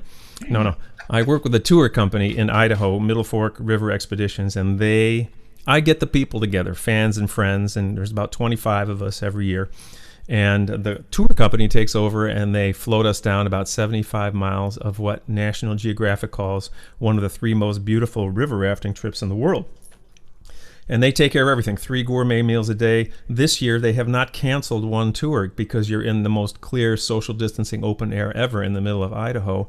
They do 3 meals. They've got separate boats for everybody. They've got 6 guides who are expert at everything from cooking to storytelling. Some play a little music around the campfire at night. I do the heavy lifting there. And there's a few openings that popped up, because some of the people in my demographic are on the older side and just didn't feel good about traveling.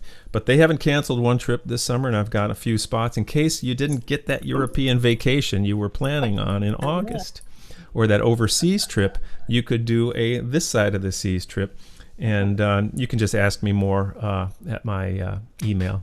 It's really beautiful. We sing around the campfire every night. We have an after party every night at the campfire. Good deal. So there's You will be wearing your pants though, right?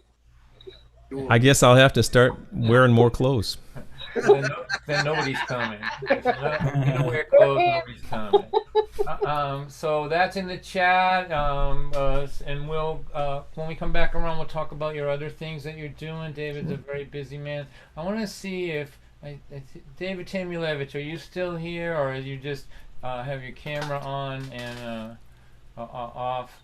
So let's see, David. Would you like to, this is my friend David Tamulevich. He's a legend in this world, and I wondered if you might play a song for us.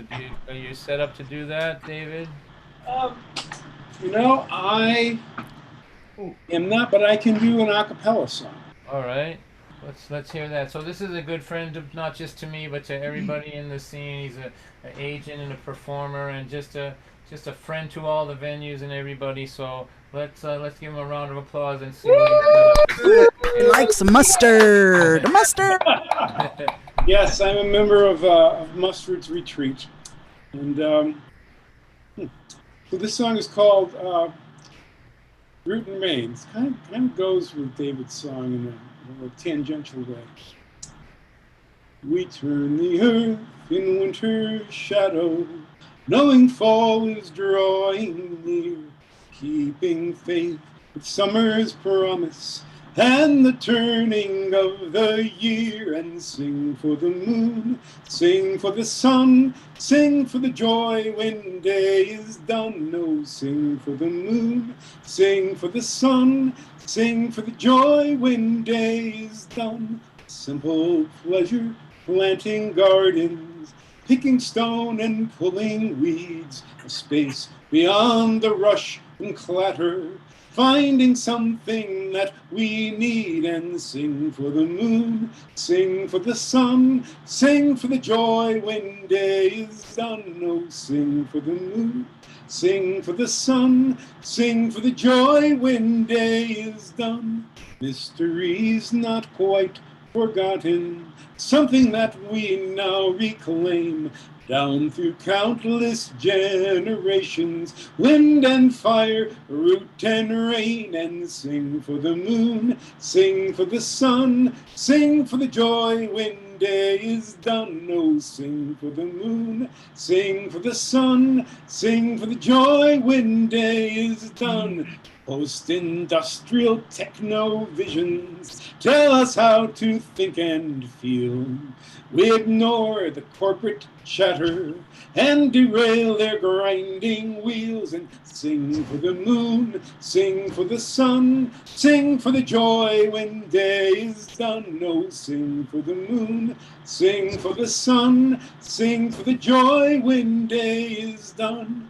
Knowing that we have the power, each of us in our own way, to make these moments something better. All great changes start that way, and sing for the moon, sing for the sun, sing for the joy when day is done. Oh, sing for the moon, sing for the sun, sing for the joy when day is done. So we turn the earth and keep the promise, root and river, sun and air, share the harvest and remember who we are and why we care, and sing for the moon, sing for the sun, sing for the joy when day is done. Oh, sing for the moon, sing for the sun, sing for the joy when day is done.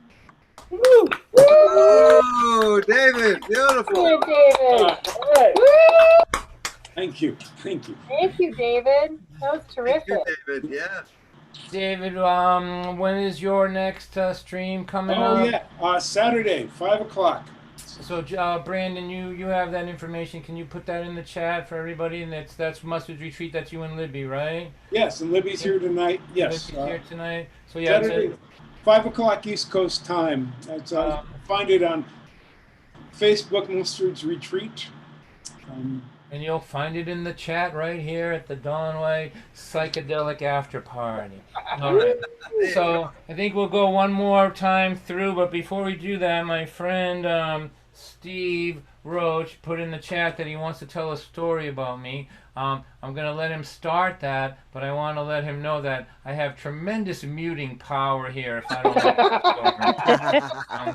But if he's still here, Brandon, can you spot? There he is. Hi, Steve. Good to see you, buddy. Hi. How you doing? Oh, God bless you, pal. I miss you. I miss you a lot. Yeah. I don't know if you remember years and years and years ago, before I knew you were a folk singer and all that, you were just a weird guy that worked for ADT that they put you in to learn from. And I'll tell you, I learned so much from you. Not just about alarms or anything like that, but about being a gentleman, being wise, just being wise and looking out. One day, you and I were at lunch. We were working on a job, and we went to lunch, and we were at the Fresh City, and I think it was Needham. And we're sitting alongside. We're outside. We're eating a la carte, al fresco, al dente. Al fresco, and the two of us in our ADT uniforms and all this, and all of a sudden some guy comes running over to the gate where the two of us were, right along this gateway in the restaurant, and the only thing separating us was a stranglehold, basically. But this guy came running over and he was like, "Oh my God, you're Dawn White." And I'm looking at him going, "Oh my God, he's a criminal. He's going to jail or something. I don't know. I have my own truck. I'm not with him, and no, he's like, "I saw you in Michigan at such as, I remember we're in Needham, Mass. Having lunch in our ADT dirty uniforms, our dirty clothes and dirty bodies and everything. And this guy rushes over and starts telling us these wonderful stories about Don White, seeing him in Michigan and all this. And I couldn't believe it. And that's where I got hooked on Don White. All right, well, that's a good story, Steve. I didn't have to mute you at all. Kept it G-rated. I tried not to spit, money. I had my finger right on the button. I was like, but it was okay. Yeah, so let me just say this. That part of my life, you ever hear the term cab driver poets? That's what I always felt like. I always felt like I couldn't really tell anybody who I really was, because when I was a kid, having a vocabulary and liking literature was all it took to get someone to beat your brains in. All right? And the alarm industry is just like that too. There's people like Steve who are, more well-read and like that, but mostly it's kind of a primal environment, and you have to keep your sensitive poet nature inside and let people just think that you're weird. But when your fans from Michigan come running up, they blow the whole cover is what happens. But I'll tell you, Donnie, I learned so much. I learned so much from you about being, just a generous man, and, shutting my mouth long enough to listen to what people are saying. Well, that's very kind of you, Stephen. I'm glad you had some health issues and all that. I'm glad to see you're doing okay, and I'm glad that you show up. We'll hang out a little bit, I'll give you a call, something like that in the next week, and we'll chat. So let's get back to Katherine now. So let's hear another tune from her. She's awesome and amazing. All right. Hey, I'm also very shy. I'm very quiet. Don, my husband wanted me to remind you that when we played at, I think it's the church your family goes to at one of your in Lynn at one of your birthday shows. Oh yeah. It was my husband who actually won the 50-50. Yeah. Yay! Best payday I had all that year, most likely. So the fix was in. Thank you for that. So I'm very quiet and shy. No, I'm not. And I was raised on, a very few amount of folk records. We had very few records in my house, but we sang them all. Everybody in my family can sing all the time.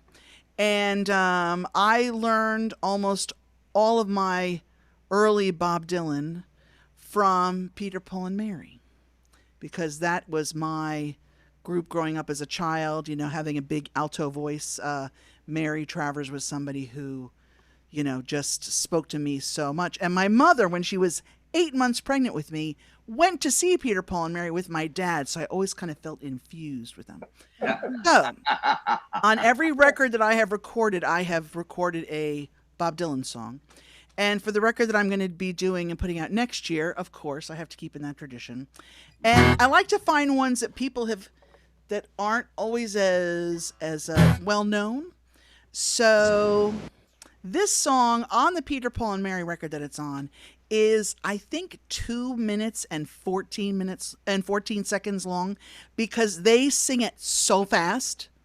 It's like the bass line's and I can't sing it that fast and get the words out. It's just me. I don't have a team. So I'm going to sing this song for you.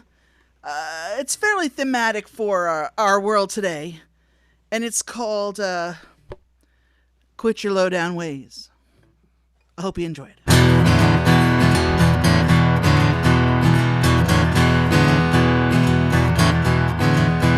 You can read out your Bible, fall down on your knees, pray to the Lord, but it ain't gonna do you no good. You're gonna need my help someday. If you can't quit your sinning, honey, please quit your low down ways. You can run down to the desert, throw yourself down in the sand, raise up your right hand, but you better understand you lost your one good woman. You're gonna need my help someday. Yes, you will now. If you can't quit your sinning, honey, please quit your low down ways. You can hitchhike on the highway, all alone by the side of the road, try to flag a right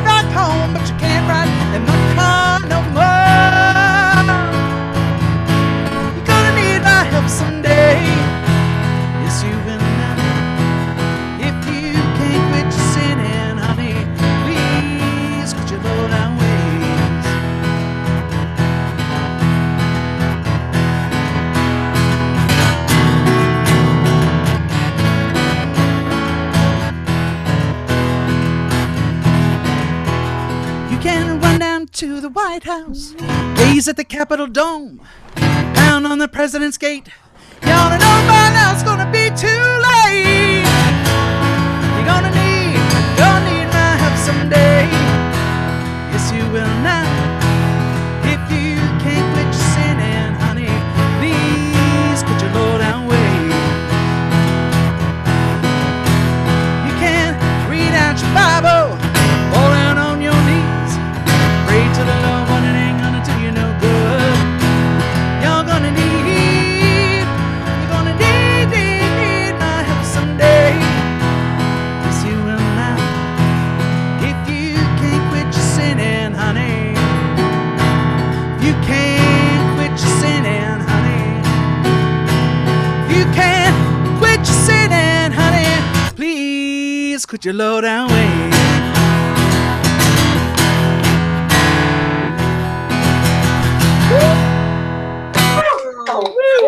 Wow. Very nice. Very quiet. Thank you. Wow. Very shy. Thank you. I see that. Thank you so much. I got the lungs. What can I say? That's amazing. Catherine, thank you so much. So, Catherine, have you talked about what you got coming up, or do we have it in the? I have a get couple to of your shows. website? Yeah. If you're on the East Coast, I have some shows still on the books for September, which you can just go to my website. I will be traveling up if things work out well, or it'll be a virtual show. Up at the Lakeview House Concert Series in Massachusetts in September. I'll also be at 6 on the Square up in Oxford, New York in November on my husband's birthday. Sorry, honey, you're coming to New York with me. So just check my website. I always have stuff popping up here and there. All right, and that's all in the chat. Thank you so much for being with us Thanks, this evening. Let's Doug. hear it again for Catherine Rondo. Thanks, David. Thanks, Ramona. Thanks, everybody. Very nice. All right, David Roth, would you play another song for us, please, my friend? Yeah, I'd be happy to. And I also want to give a shout out to Katherine, whom I love. I've heard her at retreats and NERFAs and all that kind of thing. It's great to hear you, Katherine. You're sounding as great as ever. And a shout out your own wonderful retreat in the Cape Cod Provincetown. Songwriters Retreat. Loved it. Yeah, who doesn't want to come to Cape Cod in the dead of winter? It's beautiful. And shout out to Ramona and all the people at Godfrey's. I've had the good fortune to play there a number of times, and Ann Hills and I have played there a bunch together. She's a dear friend who lives in Bethlehem. And we were scheduled for something Thursday, October 1st, and we're going to be talking to Ramona about doing that online, a duo show with Ann and myself, where we'll take turns playing songs. And if you haven't heard Ann, she's one of the golden voices of folk, and a great person, great stories. So I will close with something I wrote at one of my own songwriting camps. I run the Cape Cod Songwriters Retreat and also this camp called Summer Songs. Every summer in July in upstate New York. We're coming into our 22nd year, and its founder, Penny Nichols, dear friend of mine, passed away 3 years ago from cancer and asked me to take over as director because I've been to every single one since 1999. And along with my good buddy Sloan Wainwright, we shepherd this beautiful community. So we're having something called Cyber Songs, July 17th through 19th, weekend after next. Just a weekend's worth of songwriting classes, creativity classes, great community. We've got about 100 people signed up already, coming from all over the world now.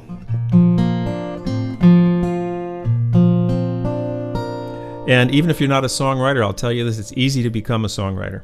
It's trickier to stay one, but it's easy to become one. And nothing has given me more joy. So here's a song I wrote when I was taking Sloan Wainwright's class. She was giving out little writing prompts one day, and she said, here's your writing prompt. I want you to write for 5 minutes. And here's the prompt. Fill in the blank. We're all going, really, is that the best you got? Can you be a little more specific? But all of a sudden, fortunately, I had The World's Greatest Pencil by Ticonderoga in my hand. It's actually called The World's Greatest Pencil. And I started writing, and 15 minutes later, I had this song, which came out on my 15th album in Germany this past February. So I send it as the thank you to you all. I see Neil Braverman there. I see Amy Blake lurking somewhere. I know a bunch of you. I'm happy to know the rest of you. And so grateful for this invitation, Don. Thanks so much.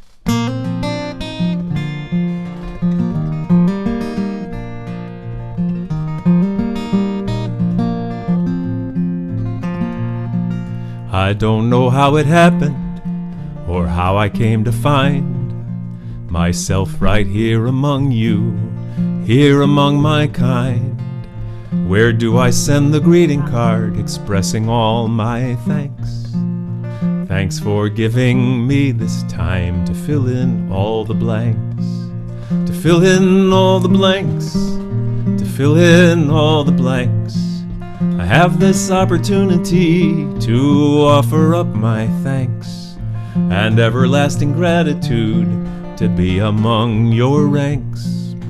Thanks for giving me this time to fill in all the blanks.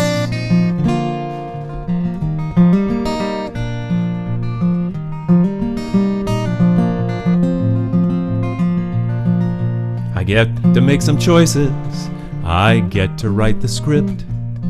Not everybody's privileged to have this kind of gift. So let me use my platform in all my earthly days to take this strength you've given me to love and lift and raise and fill in all the blanks, fill in all the blanks.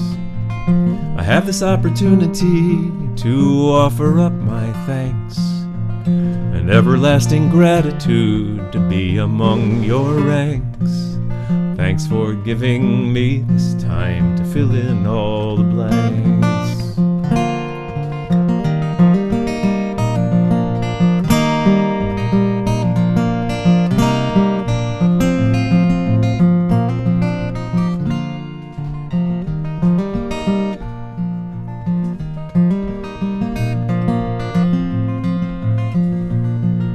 The world's greatest pencil, the world's finest pen, won't do this world a bit of good if I don't take a stand. So I'm gonna use my platform, I'm gonna make my mark. I'm gonna cast a spotlight on that shadow in the dark and fill in all the blanks, fill in all the blanks. I have this opportunity to offer up my thanks and everlasting gratitude to be among your ranks. Thanks for giving me this time to fill in all the blanks.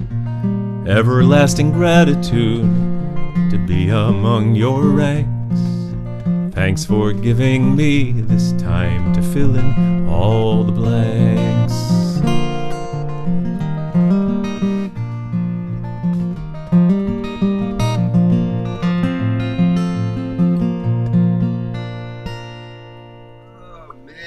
Oh, man. Very good. Excellent. Wow. Excellent. Oh, wow.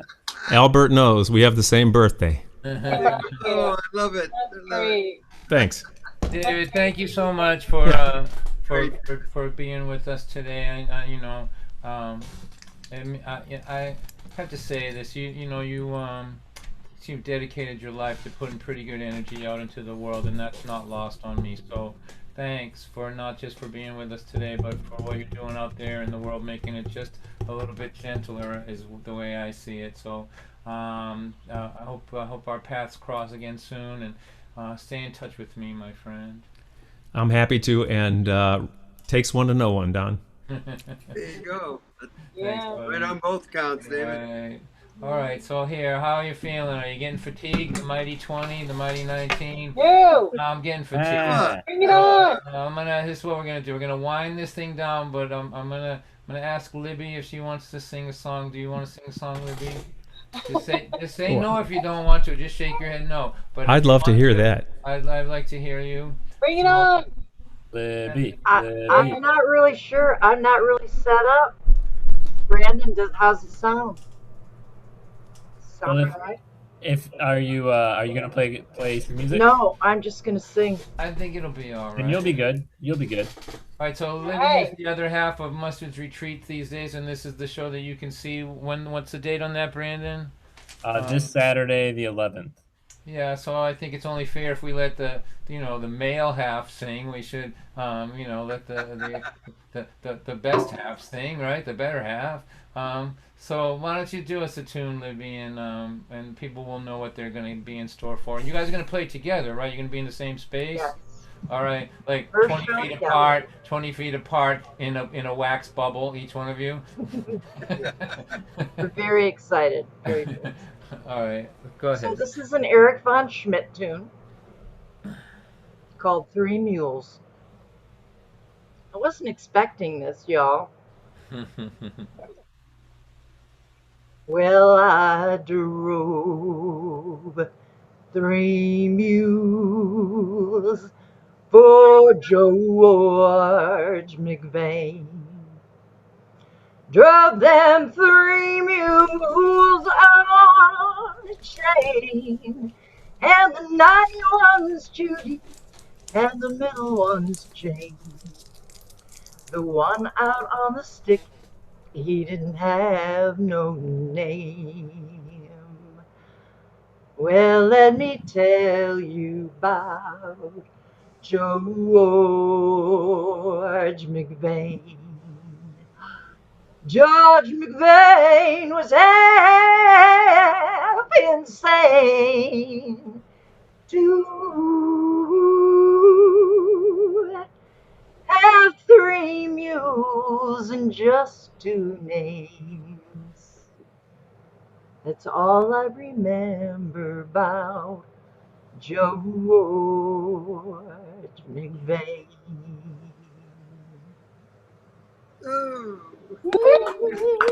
Thank you so much, Don. Thank you, everybody. Woo! Thank you, Libby. See you Saturday. All All right. right. You know, I can't wait to get to my after party. Honestly, I want to start making it like a 12-minute show, just so you can get to the after party. Don't you dare. Don't you dare. We love it all.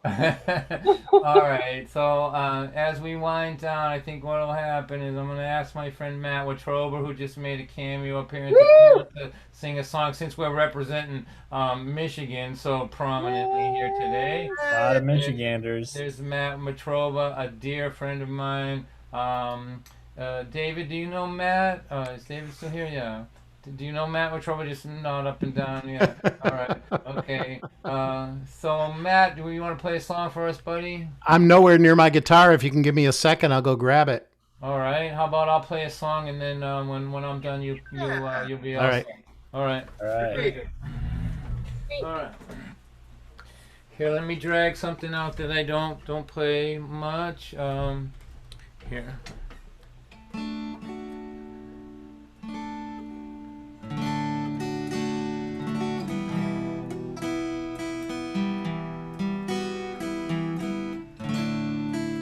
If I can remember it.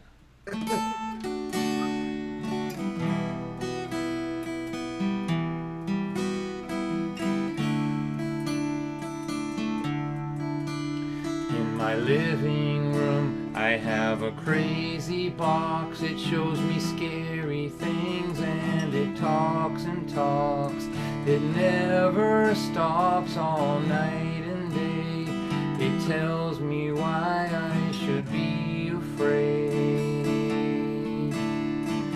Camera crews drive by my door to look for violence, hate, and war. And they film the worst things that they see, and the crazy box shows them all to me.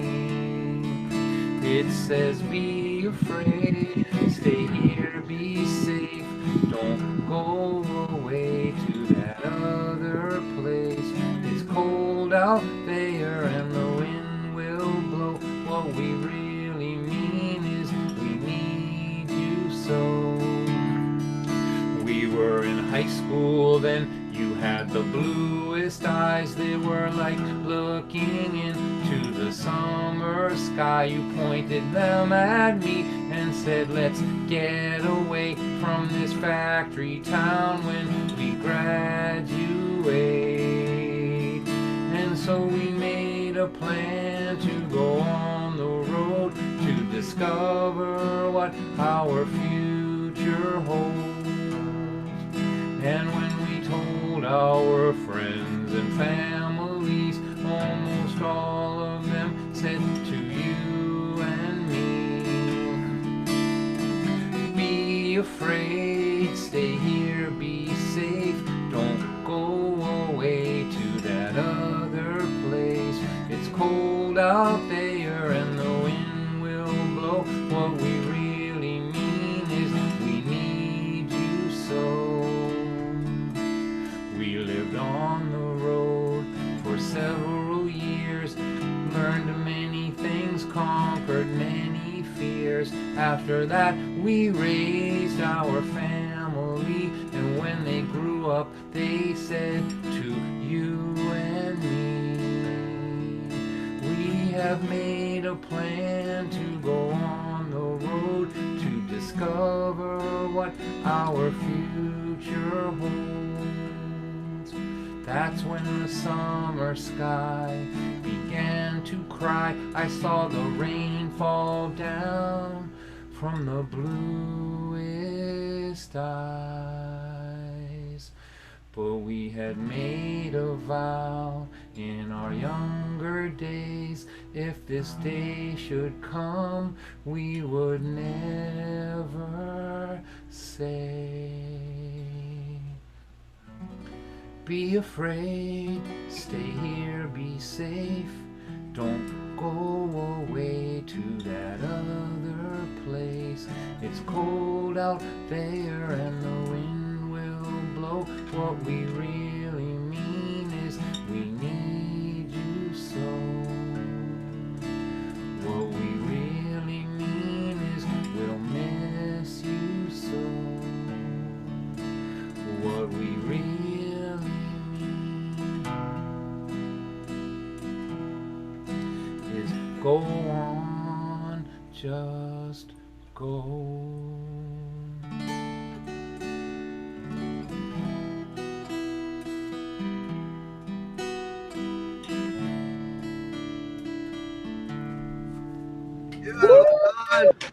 All right. Hey, thank you, Don. Welcome, Yeah, Sarah. great Thank you. That's right. The after party gets the old the what do they call them? The deep tracks dragged. Yeah, yeah. Deeper. The deep tracks. All right, Matt Wittroba, take us home, would you, buddy? Hi, Libby. How you doing? David Roth, David Tamulevich, all my pals. One of my pals is surrounded by his 3 sisters right now and 2 of his closest friends. And I thought maybe we'd sing this song for Michael Smith. Oh, yeah.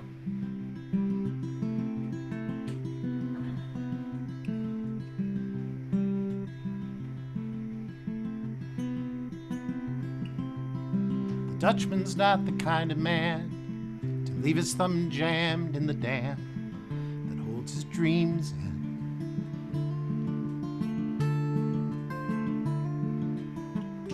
But that's a secret that only Margaret knows.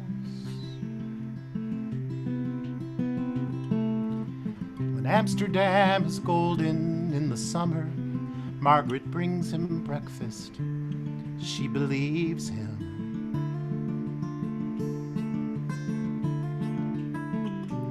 Thinks the tulips bloom beneath the snow.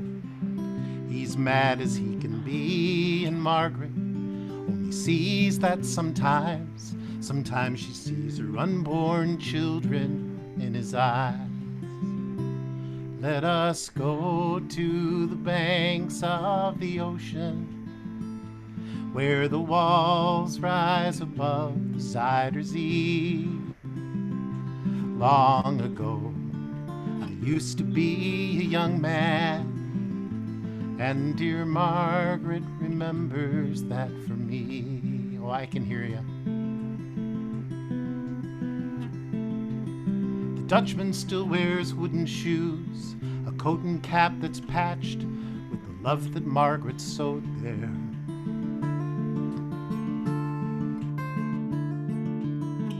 Sometimes he thinks he's still in Rotterdam, watches the tugboats down canals, calls out to them when he thinks he knows the captain.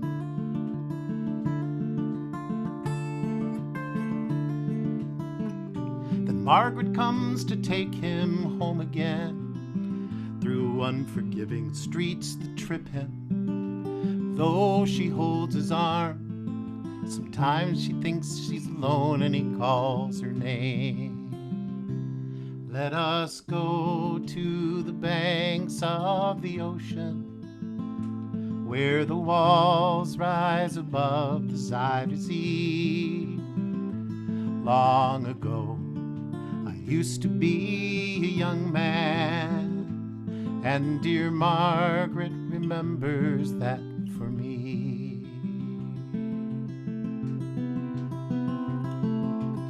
The winters whirl the windmills round. She winds his muffler tighter as they sit in the kitchen. Some tea with whiskey keeps away the dew. He sees her for a moment, calls her name, she makes the bed up, singing some old love song.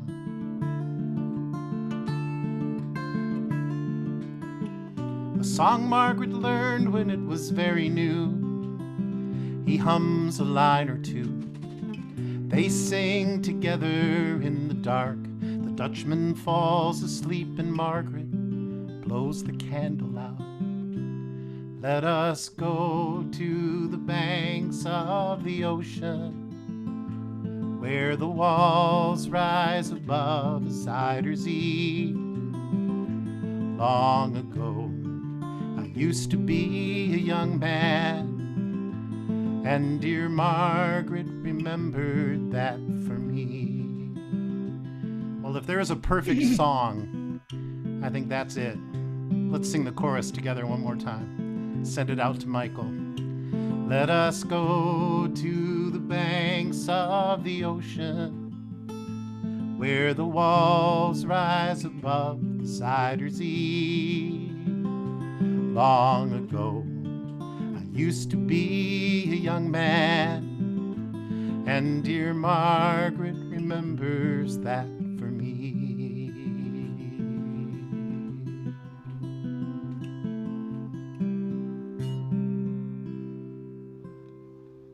Beautiful, man. Oh. Wow, man, that was awesome. All right. I don't believe that there That was needs. great. Matt, you're killing me, okay? Killing me. I'm dying over here. It's my life's goal, Don, as you know. Oh, man. Sneak in the last minute, steal the show, and go home. Oh, you son of a bitch, you. No. That was awesome. This whole thing was awesome. All right, so that's it. There's not going to be any more music after that. Michael Smith gets the last word tonight. And, you know, he's on his deathbed, if you don't know, and he's a really an extraordinary contributor to our community. His song catalog is unmatched, really, and so I think it's good that he gets the last word here tonight. I want to say a couple of things. My friend Alan D. Bay is here from Kansas. I want to everybody welcome him. He's just the most lovely man, a beautiful storyteller. All right. Alan, you know what? Next time you come, why don't you prepare like a 5-minute story, and we'll get you to do a story for us. He's a lovely storyteller and just a really, really sweet, kind man that's good to everybody. And I'm so glad he's here from the state of Kansas. And then I also want to mention that Sarah and her husband are celebrating their 16th anniversary this month. Yay, So congratulations. Sarah, congratulations. Still talking. We still like each other. Hey, that's good. All right. Well, you know, right. So they had me perform at their house once in person and once in cyberspace. So once I've performed in your house, you have to stay together. I'm sorry, it's just a rule. Next week I am performing on Thursday night. Dawn White on Thursday nights. 2:05 on Thursday night. And that's going to be for the Circle of Friends Coffee House in Franklin, Mass. And I just secured, I think it's going to be there first. This is just, you guys are just going to know this. One of our special guests in the after party is going to be Chris and Meredith Thompson. And it's going to be their first time performing online. So that's going to be really something. The tip stuff is in the chat. Is it, Brandon? Yep. Just, you know, if anybody hasn't donated, or if you feel like you can, drop a couple of bucks in so that we can help out the Godfrey Daniels. I want to thank Ramona and everybody for I think we're their first like legitimate online performance, and we're going to help them. If she wants our help, we're going to help them get off the ground over there, because the tech is very intimidating. So we're going to do that for them. So come back next week, and thank you for the support and all that. So I don't let's hear it again for Katherine Rondo, David Ross, all right, David Tamulevich and Libby and guys, all of you. all right. So I if I end this meeting, it's very abrupt and leaves us kind of breathless. So what I want you to do is disappear all one at a time, gently and gradually, so I can acclimate to your being gone. How's that Love you, sound? John. Bye bye. Saying goodbye. I know, Braverman. Bye bye. I float. Bye, everybody. Bye. Happy anniversary. Bye-bye, honey. Take care. Catherine, wonderful to see you and meet you. Matt, you did a great job. Nice to see you, Neil. Brian, we'll see you again soon. Well, Neil. And Alan, I'm looking forward to next Thursday to hear Good job, you. Catherine. Thank you. Thanks, Brian, Great for your job, help. Catherine. All right. Wonderful. Good night, everybody.